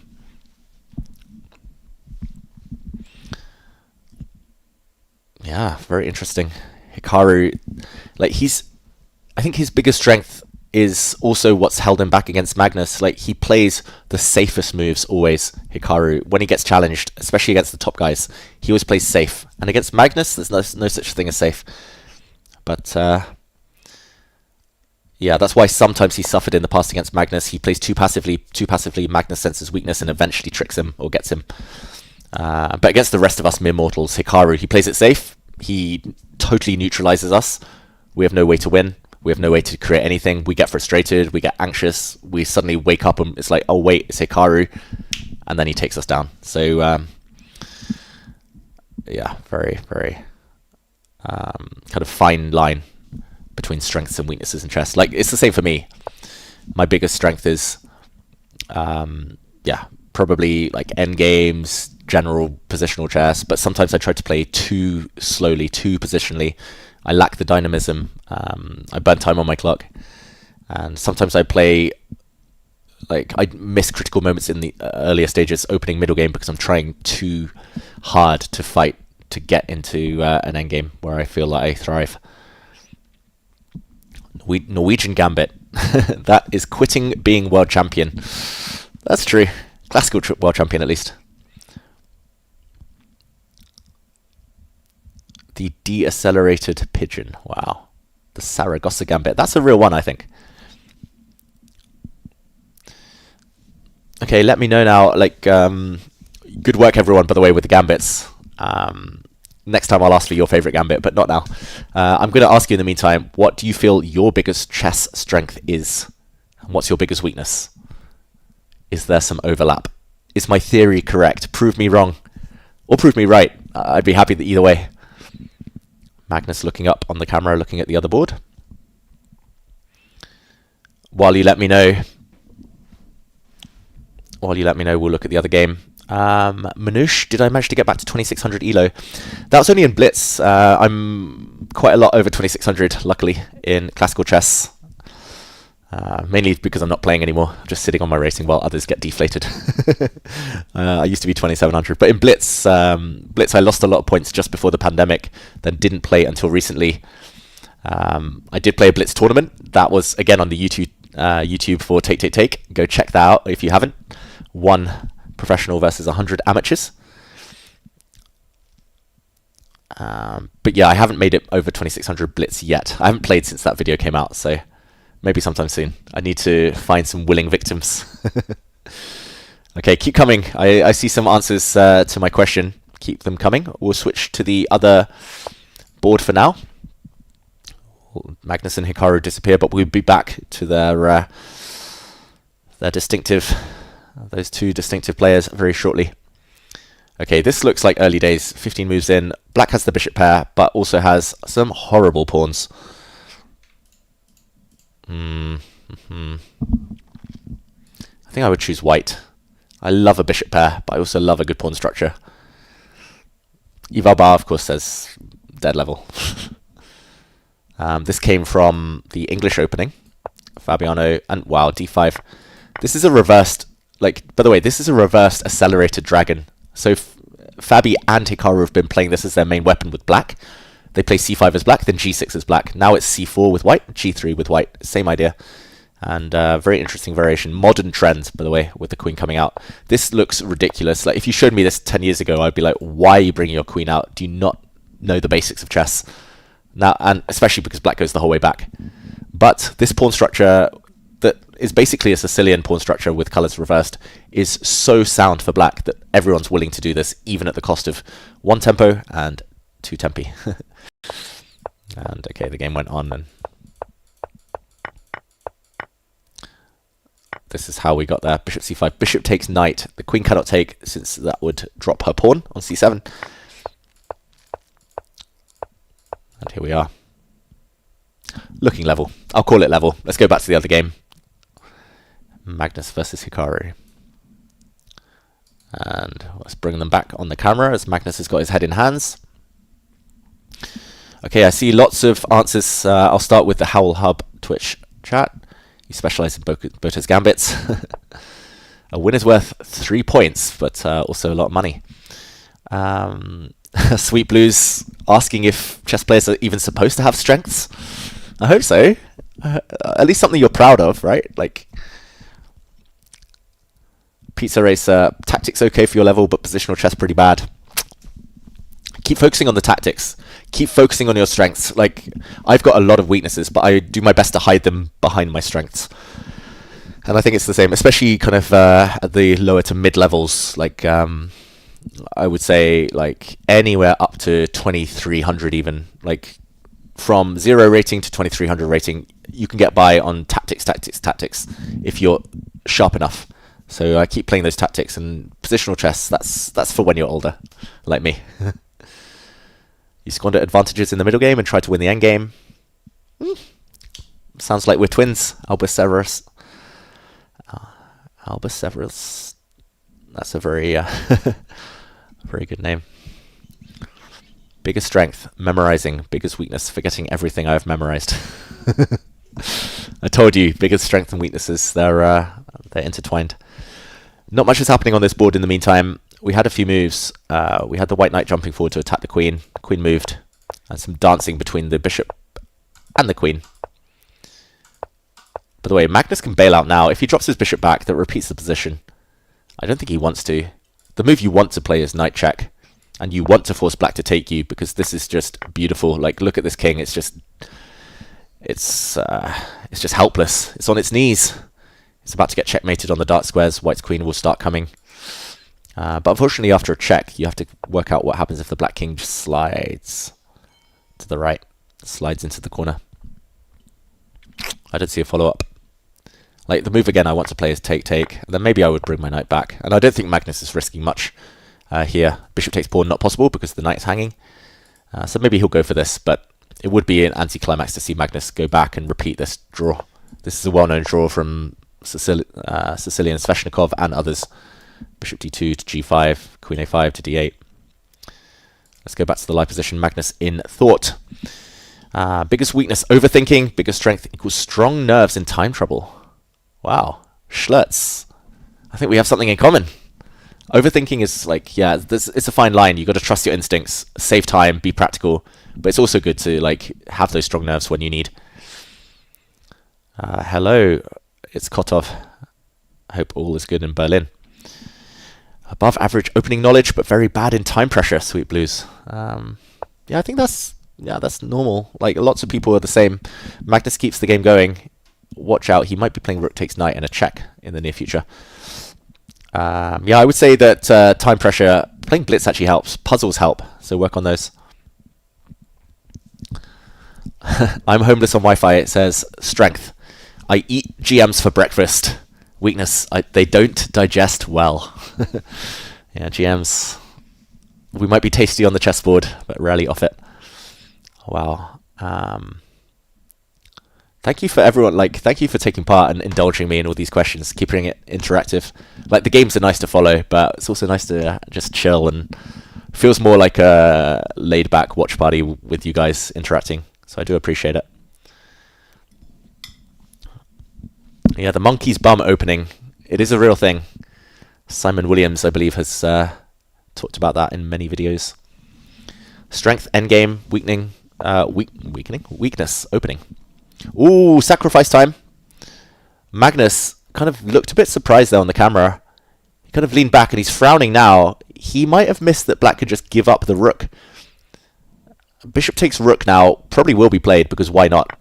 But there's a pin that's awkward to get out of. And Magnus, if he drops this knight, he's going to be down 2 pieces for a rook. At this level, that's a big material advantage. 2 pieces on such a packed board. White has no pawns in return. They're just better than a rook. Especially this black bishop. Oof, beast. So Magnus has to do something crazy. I mentioned this one. Like, this check is covered. Magnus frowning. He's looking uncomfortable suddenly. This check is covered, and the black queen still protects its rook. So, after rook to d8, I assume you have to take, maybe you can take the knight first, but rook takes knight. The idea is to get this check in. I'm wondering whether this is a bailout. Check. King probably attacks the knight, although could go in the corner as well. Knight takes pawn, fork. Rook takes, knight takes, rook takes, king takes, bishop takes. Oh, probably you trade bishops first here.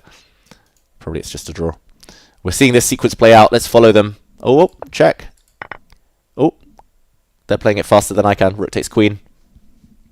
Let's just watch the next few moves. Magnus wondering whether he can play rook takes rook, by the way. Oh, wow, that's cheeky. Checkmate. I don't know if Hikaru has seen that. Probably has. While it plays out, let's watch the camera and the moves. I'm going to eat a bit of food.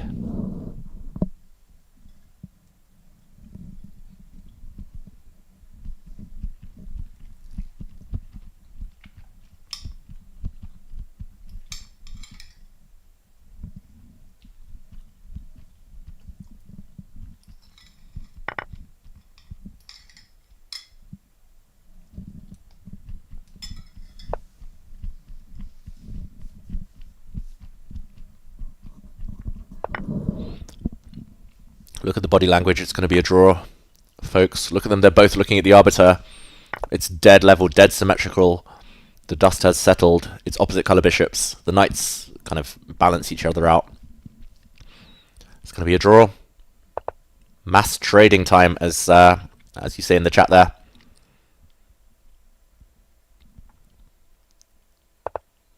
And they'll repeat and handshake any second now. Yeah, Magnus is basically like, don't care about asking the arbiter. It's a draw. Like, nobody can force you to play on this position. Dead drawn. Dramatic. Someone was... Okay, nice to see smiles between the two as well. Just watch them before we delve into the analysis. Magnus is like, I missed your move, rook d8. Oh, I was lucky I could bail out with a draw.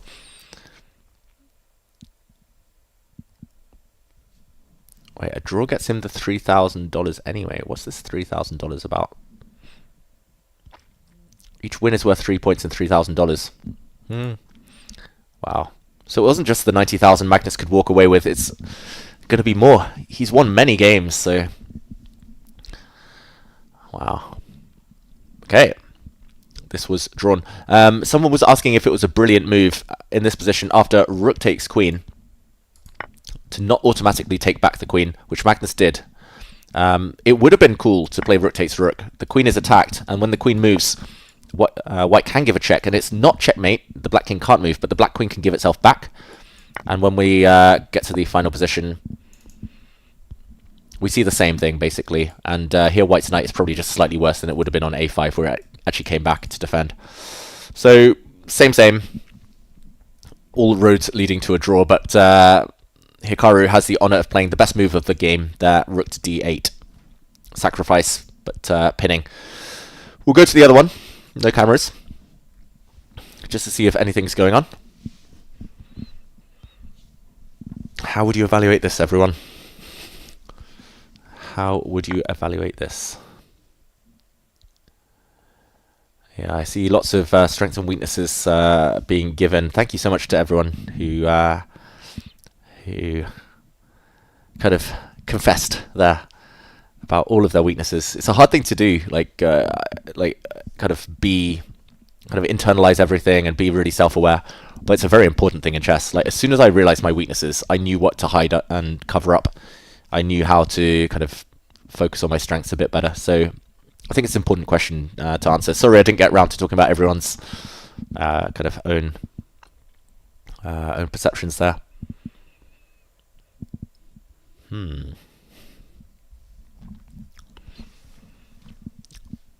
Dave, I wanted to ask, do top players use special computers to prepare? Yes and no. There are cloud engines that you can use nowadays, like supercomputers, basically, that you pay a little bit to use, to borrow. You do it on the cloud. I'm reluctant to do that because I'm always scared someone else is watching my analysis or has access.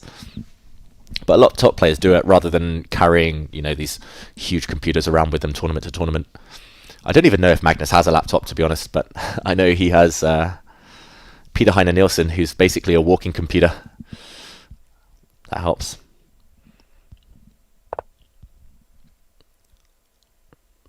David, do you ever get invites to these top tournaments? No. I did get invited to 2 all-players in St. Louis, but not the elite ones. It was like the next level down with like 2650, 2700 Grandmasters. But those were the only ones I got. Like, I've been top 100 for, like 12 years now. I think I've been invited to 2 all-play-all tournaments, and those were both in St. Louis. Both quite low-key, both for like basically 0 prize money. I think first place when I won in 2017 was enough to pay my expenses and a bit more. But it's nice to see these days, since the pandemic, that players are now fighting for hundreds of thousands of dollars.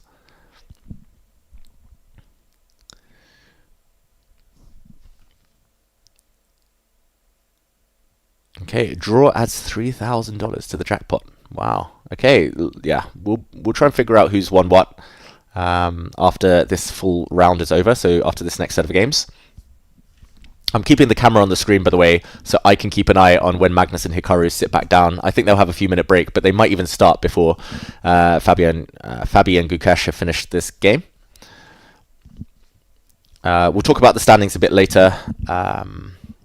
Yeah, Magnus has won. He's already head and shoulders above everyone else. There is a battle for second place. There's a $20,000 difference between second and third, so still quite significant. Magnus there popping into the camera. In terms of this position, I've been ignoring it a bit because, I think Gukesh kind of wants the tournament to be over. I do believe he's been playing quite well here, though. Looks like quite a nice position. I was going to say you don't really want to take the queen because black gets a strong pawn, but you could have gone chasing the pawns there. White is trying to take this guy. Black, in the meantime, does have time to defend, so I wonder if that's going to be the move. If you want to totally simplify things, I think Gukesh's style is to play c4 as well. It's more direct. He rarely takes a timeout. Like rook a7, this is my moves, not theirs, but queen takes rook here, and it looks like it's going to fizzle to a draw anyway. So rook d2, I think he's going to play c4, 10 seconds. 10 seconds. Got to speed up. I know Gukesh. Turns out I know Gukesh. Computer said that both moves were equal. Both were just 0.0, but this is his style. It's more direct. I think probably you take this pawn. You could take this one, but I don't know. Probably the black rook moves, and I would want to get this one off the board as soon as possible. I don't really care about this backward b pawn first, the second of the doubled pawns. I think white should be trying to... Actually, wait, I was going to say play this and rook here. I thought that you just get this off the board, but rook a3 is a clincher here. Okay, I was going to blunder as we see Hikaru Nakamura and Magnus take their seats. Back to the live position. He took this one. Oh, mistake by Fabi apparently. And the black rook's going to move. So small advantage for Gukesh, but no time on the clock. Both players just fighting on their last seconds. Bishop takes pawn. Hikaru plays e4. I'm actually going to move to the other game because I have a sneaky feeling that something's about to happen. If I can even find it. How do I get to it? The players... No, how do I get to it? I can't change games. No. How do I do it? I can't scroll beyond a certain point for some reason. This is super frustrating. Oh no. How do I do this? Magnus. Okay, let's do this. I have to go through his profile. The moves aren't even appearing actually. This is the current position. I'm going to put the moves on the board. Hikaru's just watching the other game. Okay, I know what's going on. Hikaru is tempted to play bishop b5, allow the Berlin, castle, knight takes pawn, here, knight back, take this, take the bishop, trap the knight, black's a piece up but can't save it, take, here, pawn here, and the famous Berlin draw with the queens dancing. That's what Hikaru's tempted to do, and he stopped just before he commits, before he plays bishop b5. But look at how now Magnus, but also Hikaru, they're looking at the screen. They're looking at the big screen with Fabi against Gukesh, the other game. Because if Fabi wins, he leapfrogs Hikaru Nakamura. And Hikaru plays on. He plays knight here, I believe. I don't know why the moves aren't coming through for me. And now after black plays this move, knight to d5. Wow, this is trendy stuff. Now, the move I recommend to everyone is bishop out to c5 to avoid any tricks. And just to mention, white playing bishop b5. This is the 4-knight Spanish opening tip for everyone at home. Knight d4 is one of the main moves, and bishop c4 is now actually one of white's best moves. One of the trickiest, where black has to know loads. So you can get this position with exactly colours reversed, tempo by tempo, by playing in this position after knight to d5, just bishop to c5. So instead of going forward and back, bishop c5, it's the same exact position. You've actually gained a tempo as black, and it's mainline theory. And there's actually lots of forced draw lines here. Instead, Magnus hasn't gone for that. He plays d6, maybe reluctant to invite a opening battle. Sorry, that was very nerdy. That was very niche, that opening reference there. And after d4, Magnus takes a pawn. But this was debated at the Esports World Cup with Andrei Esipenko and Jan Nepomniachtchi multiple times.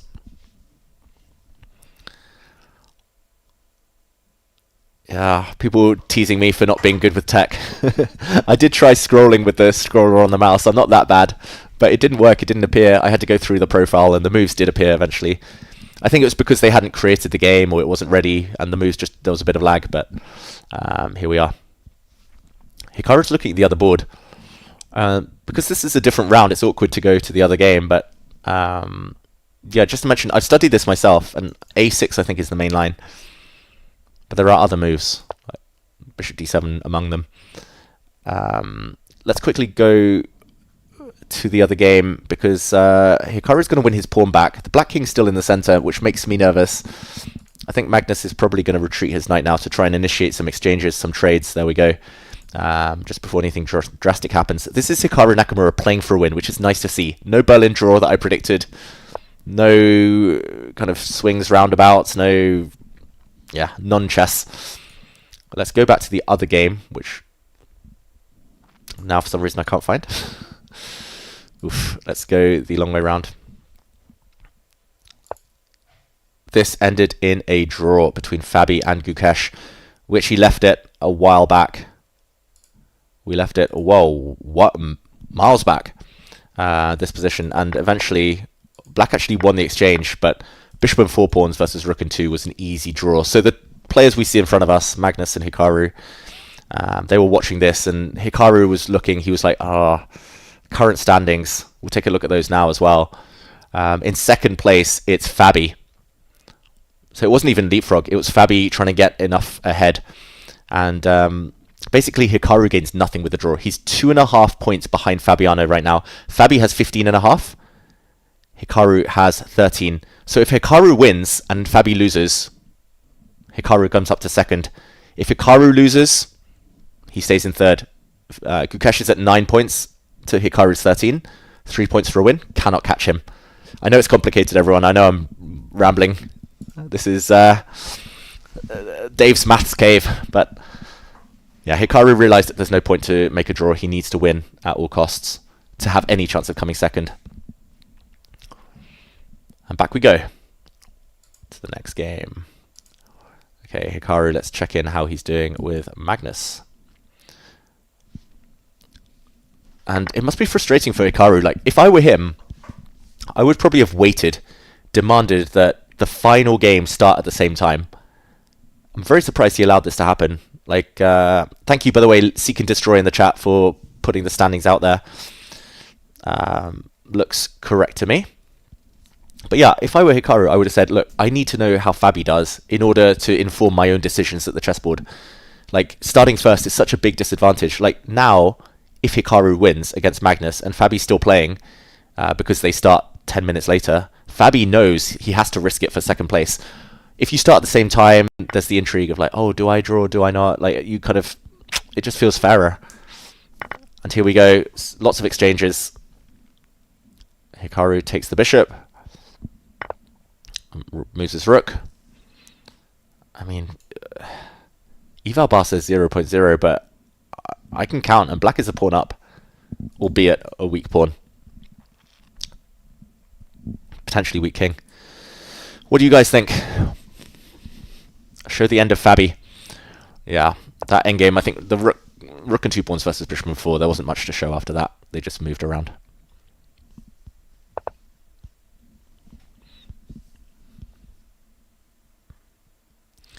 Arthur Gross disagrees with me. Fair enough. I see your point of view there. You'd rather have games in action, not seeing a long break before the last game. True. As a player, I think it's different. Okay, Magnus is now going to try and run away with his king. Yeah, I like having people disagree with me. It's nice, like, to see all different kind of standpoints. Verma saying that chess is a brutal game. Hats off to pro players for being able to stay so calm and composed. So much to learn from them. Yeah, like, it comes with age. Like, I used to be emotional, very emotional at the chessboard.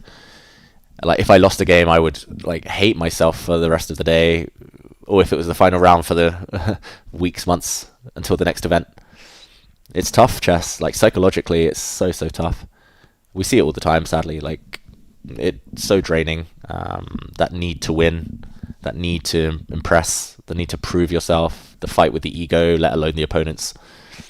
But yeah, it comes with age, I think, a bit of perspective. And I think I lost a bit of my competitive edge when I started being a bit more mellow. So it's pros and cons. I feel happier in life than ever, but at the same time, I don't have the fire, the anger that drives me at the board, which I miss sometimes.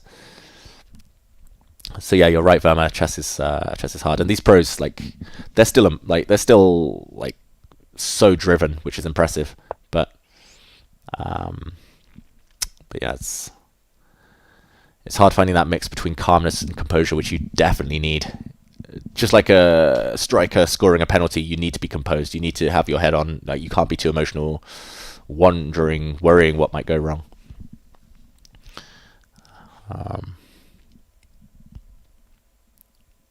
But yeah, you also need that fire. And away from the game, like, if Hikaru loses this, he'll go away. He'll be like, why did I do that? Why? Same for Magnus. Even if he wins the tournament, he'll be like, oh, how did I let that slip? I'm predicting a queen check, by the way. And a draw. I'm predicting this queen check, hitting the king, hitting this pawn. Magnus is likely going to step forward. Hikaru doesn't go for that. Hikaru really wants to win. I was just going to say, there's a trap. Queen takes pawn. Whoops. literal trap here. That's a queen trap, caught in a cage. Instead, the reason I was predicting draw is because king forward, and there's quite a nice, like, aesthetically pleasing pattern here. Queen check the whole way across, like the longest possible move. Queen check, the king probably goes back. Queen check, and the king just yo-yos between these two squares. The white queen yo-yos between both kind of extremes of the board. Pizza Racer saying I should aim for becoming world senior champion in a couple of decades. Count me in. It's probably my best shot these days at any world title. Instead, we saw h4 by Hikaru. Doesn't change much. He might just put the pawn here, just pretend it's threatening something. Maybe it ties down the black rook. I expect Magnus to push this pawn. He actually pushes the other one, so that is no longer hanging. There's no longer that bait that can be snapped up, could be taken. Hikaru now gives the check. Look at Hikaru's body language. When he looks away from the board, he wants a draw. Oh no. I think it's time. We'll see the checks. Hikaru's repeating. He's happy to get out of there. He's a pawn down. I think the opening was a test. It's one of those memory test openings. It's like, if the opponent knows what they're doing, why? Like, you didn't achieve much. But if they don't know what they're doing, the rewards are super, super high. Now that this tournament is going to end, David, thanks for the stream. You're awesome. Ah, thank you. It's not over yet. We'll follow the other game. Although this, I mean, if this draws now, there's nothing to play for. Fabi is fixed at 2nd place. Gukesh is fixed at 4th place. And they're repeating now. Hikaru says to the arbiter, draw. And it will be an anticlimax. They will shake hands. It is a draw. I think good result. Very hard-fought games by these two at the end, but there wasn't so much to play for. Neither side really wanted to take too much risk. Hikaru stops the bleeding against Magnus, having lost 2-0 to him yesterday. Magnus doesn't get the clean sweep. Magnus, he won first 4 games today, but 2 draws to end it. Yeah, he gets the title overall, and many, many congratulations to Magnus Carlsen. Yet another title. Like, what hasn't he won? But yeah, for Hikaru, as Deco Chess is saying, not the best tournament ever. And yeah, he'll be back. He's focused on one thing and one thing only now, Hikaru Nakamura. That's the candidates. He's going to try and bring his all, bring his A game for that. He might not be playing his real openings now. He's hiding stuff, setting false trails, saying, oh, okay, I'm going to play the Accelerated Dragon, prepare for that, have fun. And he'll play something different, of course, at the candidates when it comes around next year. So I don't blame Hikaru for not going all out in some of these games. But yeah, 3rd place. Disappointing for him. Let's go to the other game. I'll leave the camera up just in case we see, I don't know, some players wave to us. I'm also going to try and see if Magnus joins us for a short interview.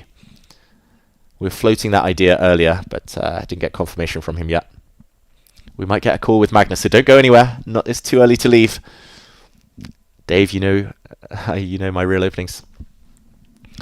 Why does Hikaru not have sponsors on his shirt like everyone else? One would think there's a lot of interest. Yeah, that's a good question. Probably Hikaru saves the sponsors and the logos and everything for his streams. I'm not sure. For the online world. Yeah, I mean, the likes of Gukesh and Anish Giri, Magnus Carlsen, they all wear stuff on their Prague. They all wear stuff on their jackets. Magnus gaining 15.8 rating. Let's check it out just while this game continues. I can't type. Magnus in Rapid Chess. If I can close these ads. Magnus has gained 15.8 rapid points. Hikaru back in the top 10. He only lost 5.2, so he's number 10 in the world. Ding is still number 2 in rapid. Very impressive. But yeah, let's go back to the chess. Well, this is just looking dead level. I think the energy's been sucked out of the tournament, unfortunately. Well, unfortunately for everyone apart from Magnus Carlsen, who won very impressively. Everyone else is just feeling, okay, I'm coming second. Fabi says I'm coming fourth. Gukesh says, and it's hard to really fight when you know it's just rating points, no longer tournament places, no longer prize money, anything really on the line. Oh, one sec, everyone. News. Oh, no. Uh,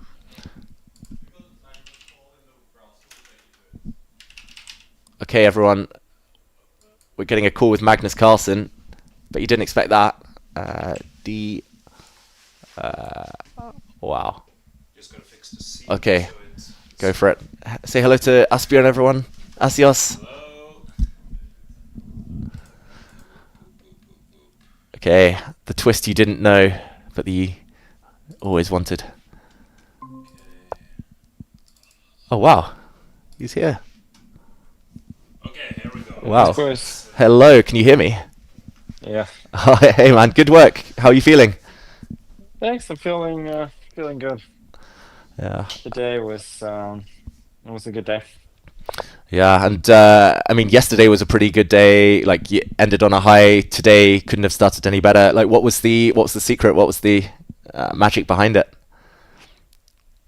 I don't know, honestly. I think I've had like a few days of good sleep here. Traveling here was kind of hectic, and obviously I didn't have the most energy coming over. But yeah, after a few days of good sleep and so on, I think I yeah, managed to find some very decent form today. Yeah. So that was yeah, just in time. Yeah, I mean, it looked very impressive. The games you won today. How would you describe your rivals? How they've been getting on this tournament? It's been a bit up and down. I think for the first few 2 days, you could make a very good argument that Fabi had played the best chess overall. And then I think Hikaru hasn't been quite at his best, and Gukesh has been a bit up and down, which was quite predictable. Um, so yeah, it's been a bit of a mixed bag, and of course, yeah, today Fabi didn't seem to have quite as sharp a day playing me, but it's also difficult when you really try and win. Yeah, and I mean, you mentioned Gukesh. I think you scored 5.5 out of 6 against him. Is that right? Yeah, that felt good. Yeah, I mean, I mean, scoring such an incredible score against anyone is decent, but especially against him, was that something that motivated you, Magnus? No, not at the outset, but um, look, Hmm. I did feel yesterday and also today that he was somebody I could score some points against. So yeah, I was happy with my play for sure. But yeah, it feels really good to win them, and I wouldn't say that it's. I mean, as you said, beating anybody 5 out of 6 times is pretty good. Yeah, and Magnus Ella was in the chat for a lot of today. Like, I think she was in and out. I'm not sure if she's still here, but any special words for her? Who are you going to dedicate this victory to? Yeah. No, of course it's the two at home. So I don't know when I accepted this tournament invitation. I probably thought it was going to be a bit easier, but I really miss them and can't wait to get home. Aw, oh, that's nice. Do you have more plans to travel? Has it inspired you to play a bit more, or is home where the heart is going to be for the foreseeable future? Um, yeah, well, I'll be home for a bit, and um, I saw that the Tata Steel lineup was revealed like a couple of days ago, and I was actually considering to play there for quite a while, and then in the end, I decided having January off is nice. But I mean, I still I wanna play for sure. I still enjoy competing, and it's nice to get reminders that at least after a couple of days of warm up, I can play really well still. Yeah, that's definitely clear. I'm sure Vaikanze, like if you called them up now, they'd happily add a 15th player. Like I'm sure they'd be fine with it. No, no, no, no. You know, I think that was the right call. No, fair enough. And what are your plans this evening? Is it the closing ceremony? Are you going to be celebrating somehow? Um, yeah, there's a closing ceremony, and then our Norway's very own Sissel will be performing. Well, Uh, so that's I don't know. That's something I haven't experienced before, but that is something I'm very much looking forward to. Um, Especially now that her latest project is called Lullabies for kids 0 to 3 years old. So that's like that's tailor made for us. couldn't have written it better. Are you getting to terms with the all the lullabies, the nursery rhymes, all the kids shows?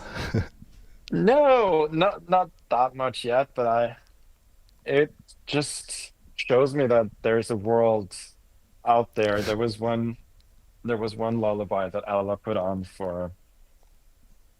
um for a little boy, and it had hundreds of millions of views on YouTube. Just kind of funny. It was just you don't realize this before I guess before you go through it yourself that there's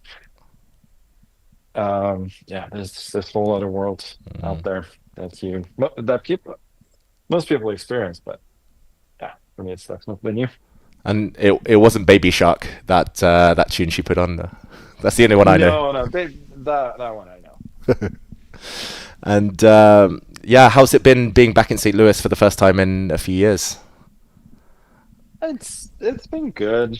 I really enjoyed the tournament and the hospitality here, so it's all good.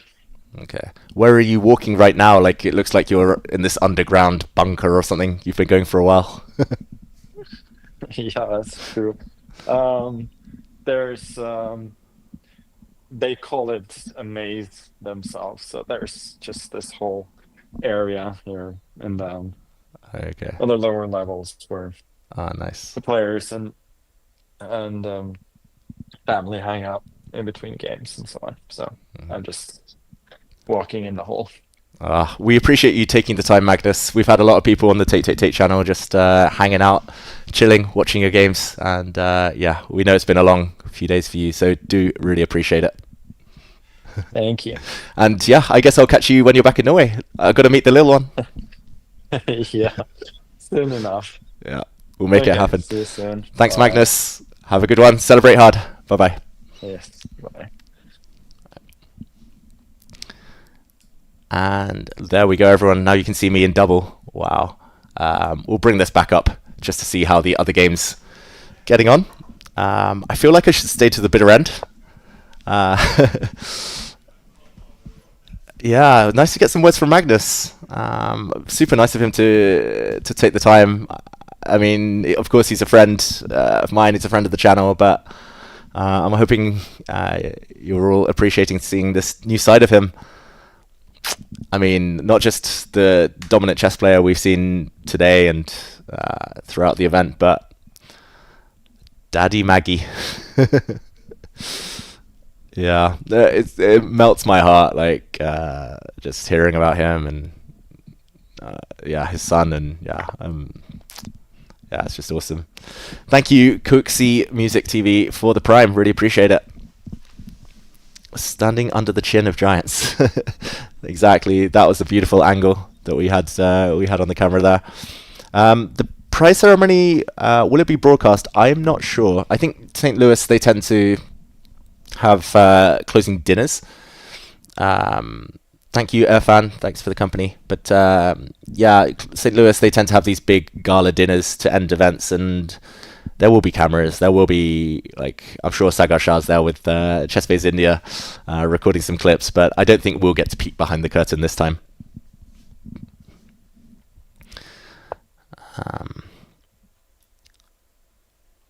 Apparently I was leading with some of my questions. I can't help it. It's hard when you know someone so well. But no, I mean, if Ellen's still here, then yeah, that was very nice. In the meantime, this is a bit of a strange position. Gukesh with white, he's doing Gukesh things like sacrificing a pawn on the queen side. He didn't need to. Like just 3 moves ago, or maybe, let's say, yeah, maybe a few moves ago, he didn't need to sack this pawn necessarily on a4, but he did. And now he's going all in on the king side. Maybe knight check, although that's covered. Yeah, what do you think, everyone? Was I okay in that interview, or should I ask Magnus more personal stuff? Yeah, Charles, thank you. Yeah, we're trying our best here. Take. I've been a bit down all week due to the Daniel stuff, and yeah, it's been nice to get back into the chess. I know Daniel would have wanted that as well. Like, he loved nothing better than following chess and commentating. And yeah, we'll look at the final standings just as soon as this game finishes. We're in the last couple of minutes now. Yeah, we're in the last few minutes, and then we'll try and figure out roughly how much Magnus won. Just because I'm nosy like that. I should have asked him to buy me some drinks. Like, he can probably spare a few pennies. I need the help in Norway here. Drinks on him this weekend. Oh, I was going to eat again. I'll wait till I'm off stream. How about that?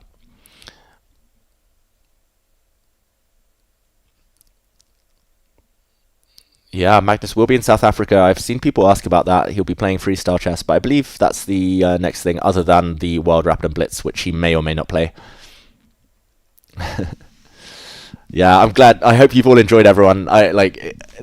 Monday and today were like experiments for me, just to see. Like, I've streamed a bit the last couple of months, but mainly just me playing and talking nonsense and having a laugh and trolling and stuff like that. But me as a lone wolf at the commentary desk, it's been interesting. Like, I like the vibe, and I don't think I could do it without the company. So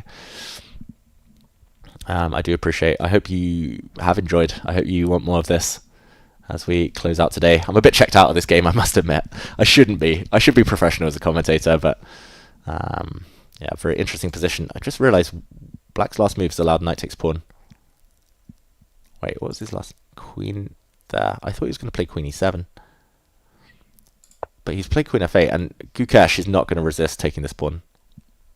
No chance he does anything else.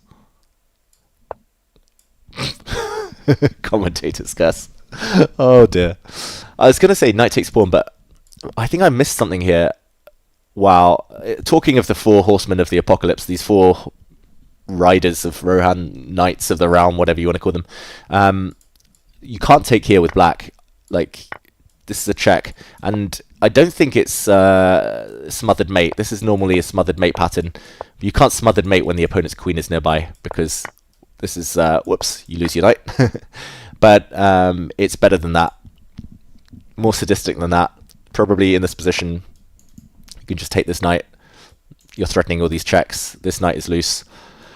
The rook is coming. The pawn is coming. Knight takes pawn, though, would have been met by a real picture-perfect knight dance. The 4 knights tango, as they call it. Commentator's curse. Yeah, I think this was what I'd missed. I just thought, oh wait, knight takes pawn, white's winning. But the eval bar was confusing me, and black's apparently better here.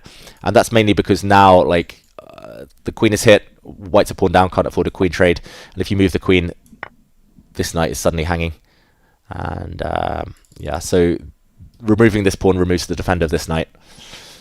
So if we catch up, queen e4 was played, just as I said he wouldn't play anything else. Gukesh calculated better than me. a4, Fabi's calling Gukesh's bluff. And despite the connect 4 here, I think black is doing very well.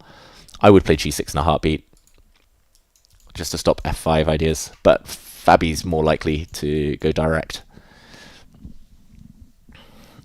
The friendly neighborhood commentator. I like that.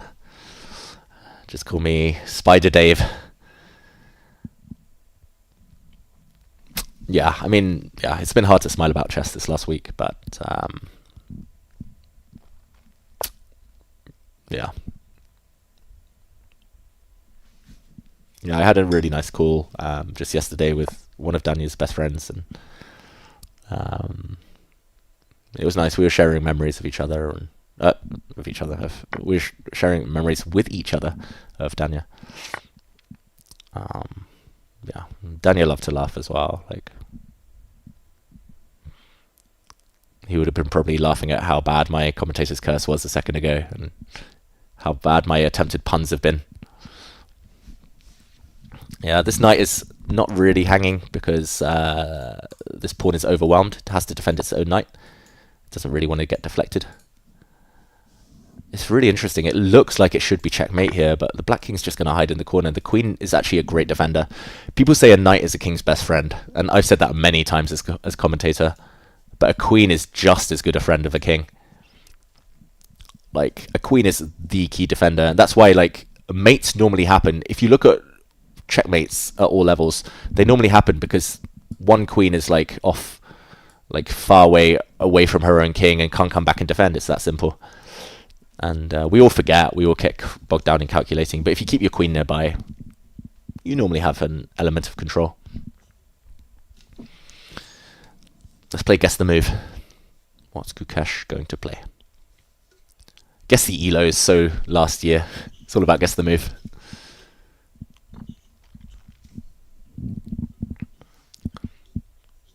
I think this one. Rook F1. I can't say why. I just have a feeling he wants to do something here. I think black can just push. A new queen's going to be worth more than anything white can whip up on the king side.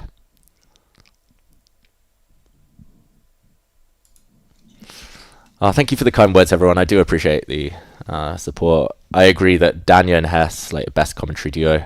Fully agree. I was just lucky to get to work with both of them. Like, I don't know if we've ever done the trio, me, Hess, and Dania, but I've worked with both of them separately. Ivanka, yes. The Toby F asking if Ivanka's doing any commentary. She is.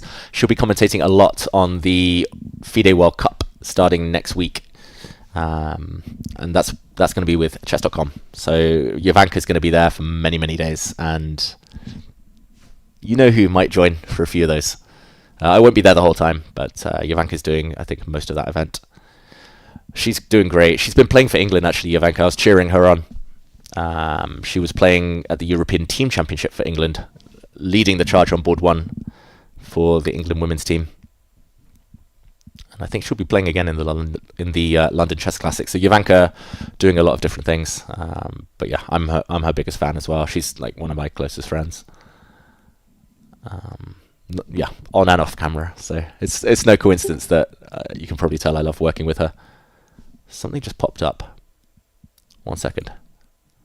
Oh, am I still here? I forgot I was in the Google call. I'm going to end that call. Come back to the chess. Guess the move. I was right. He played Rook F1. I know Gukesh. Now A2. He's going to do something here. I was right. And actually, Fabi blundered. A2. There was actually room to blunder. Wait, what's Fabi done? I said A2 is probably like no need to fear ghosts, but I didn't think he had to take that knight. Well, action replay, like he needs something magic here, Gukesh. Computer says he's losing -4 for black, but Rook F1. Okay, I'll just check the computer. Rook A5 was apparently best. Just to defend this knight, threaten this knight. That's hard. That is hard. And after A2, knight takes. Wow, there's some tricks here. There's some checks here. Fabi panicked. Queen takes knight. They're playing on seconds now. The second queen appears. 5 seconds each. The white knight has to move. I think you have to give some kind of discover check, but which direction? He takes the queen first. Now, I think I would give this check and then take this knight. There we go. Take the knight. Have to take the knight. That was a discover check. You can't go forward. That is a mate in 1. Only one move. According to the computer, only one move. You have to go here because the queen, you can't let the queen check you. Okay, now you can step forward. Okay, it's going to be a draw. Wow. After all of that, probably it's just like check, check, check, check, check. Fabi blew it, though. It's not going to change anything in the grand scheme of things. Maybe it will cost him $1,000 or $2,000, which is a lot, but here we go. It's going to be a draw to end the day's play. Fabi totally winning, but couldn't keep the counterplay away. Gukesh is so good at this, by the way, whipping up complications from nothing, and we're seeing the dance between the rook and the king. Like, check, back, check, back. And we'll see confirmation any moment now. Sorry there were no cameras here. There we go. A half appears, and it is a draw to end Clutch Chess Champions Showdown. Yeah, so we'll take a look at the final standings just before we leave. How am I doing on my Norwegian? Veldig bra. Veldig bra. Let's go check out, first of all, before we even look at the standings, let's try and figure out the scoring system. So first prize, $120,000 even, dollars, then 90, 70, 60. There's an additional 72,000 in the bonus prizes. The prize from each drawn game will roll over into the Champions Jackpot, which only the winner of the tournament will receive. Wow. So Magnus gets extra because that last game was drawn. Oh, that's crazy. Wow. So Magnus is probably winning close to 200,000. Not bad for 3 days' work. He's definitely got to treat me to a drink when he gets back. Yeah, there were some little nuances. Each win is worth 1 point and $1,000. For day 2, each win is worth $2,000 as well as 2 points. For day 3, a win is worth $3,000. So it's only the wins that matter in terms of the prize money there. Magnus gets all the money that's left on the table with the draws. Not bad at all. So Magnus was probably gonna get like yeah, a lot there. Yeah, that could have been Fabi's 3,000 if he'd won.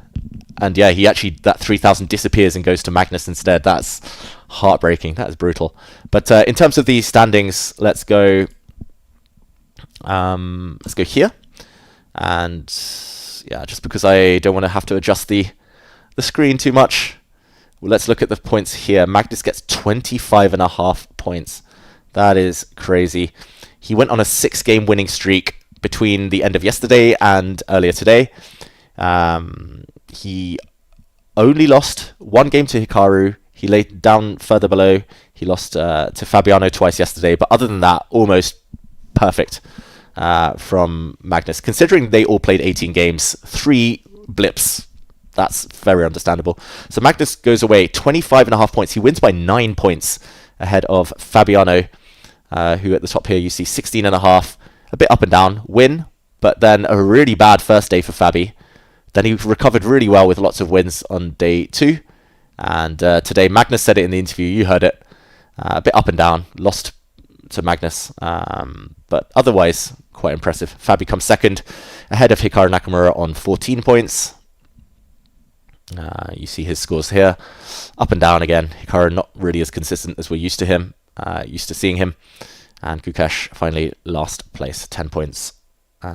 So yeah, 2.5 times less than Magnus's score.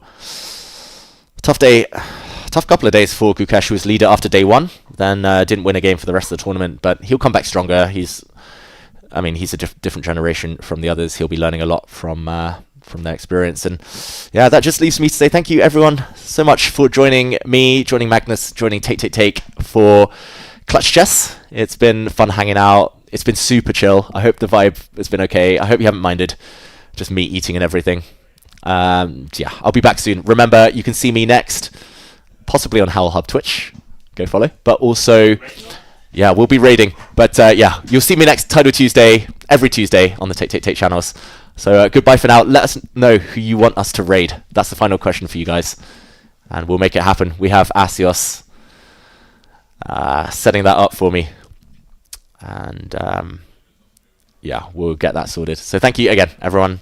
And let us know who you want us to raid on Twitch. Come on, Asios. Say hi. Oh, are we logged in, by the way? Oh, we need to log in. Oh. Oh, okay. Okay, we may need to do this. Okay. This is what they came for. Yeah. The last minute tech. I can log in. Are you, okay, yeah. Okay. Right, who do you want to rate? People are saying, I don't know. People have gone. We rated Oh. Take, we rated Anna. Oh, nice. We rated Anna on this as well, so we're just Okay. Let's do it. doing a screen with, Let's do it. with virtual. Nice. Started doing Trackmania and chess, so it's Nice. Thanks for staying the whole time. I appreciate it. Cave raid. Let's go. let's go.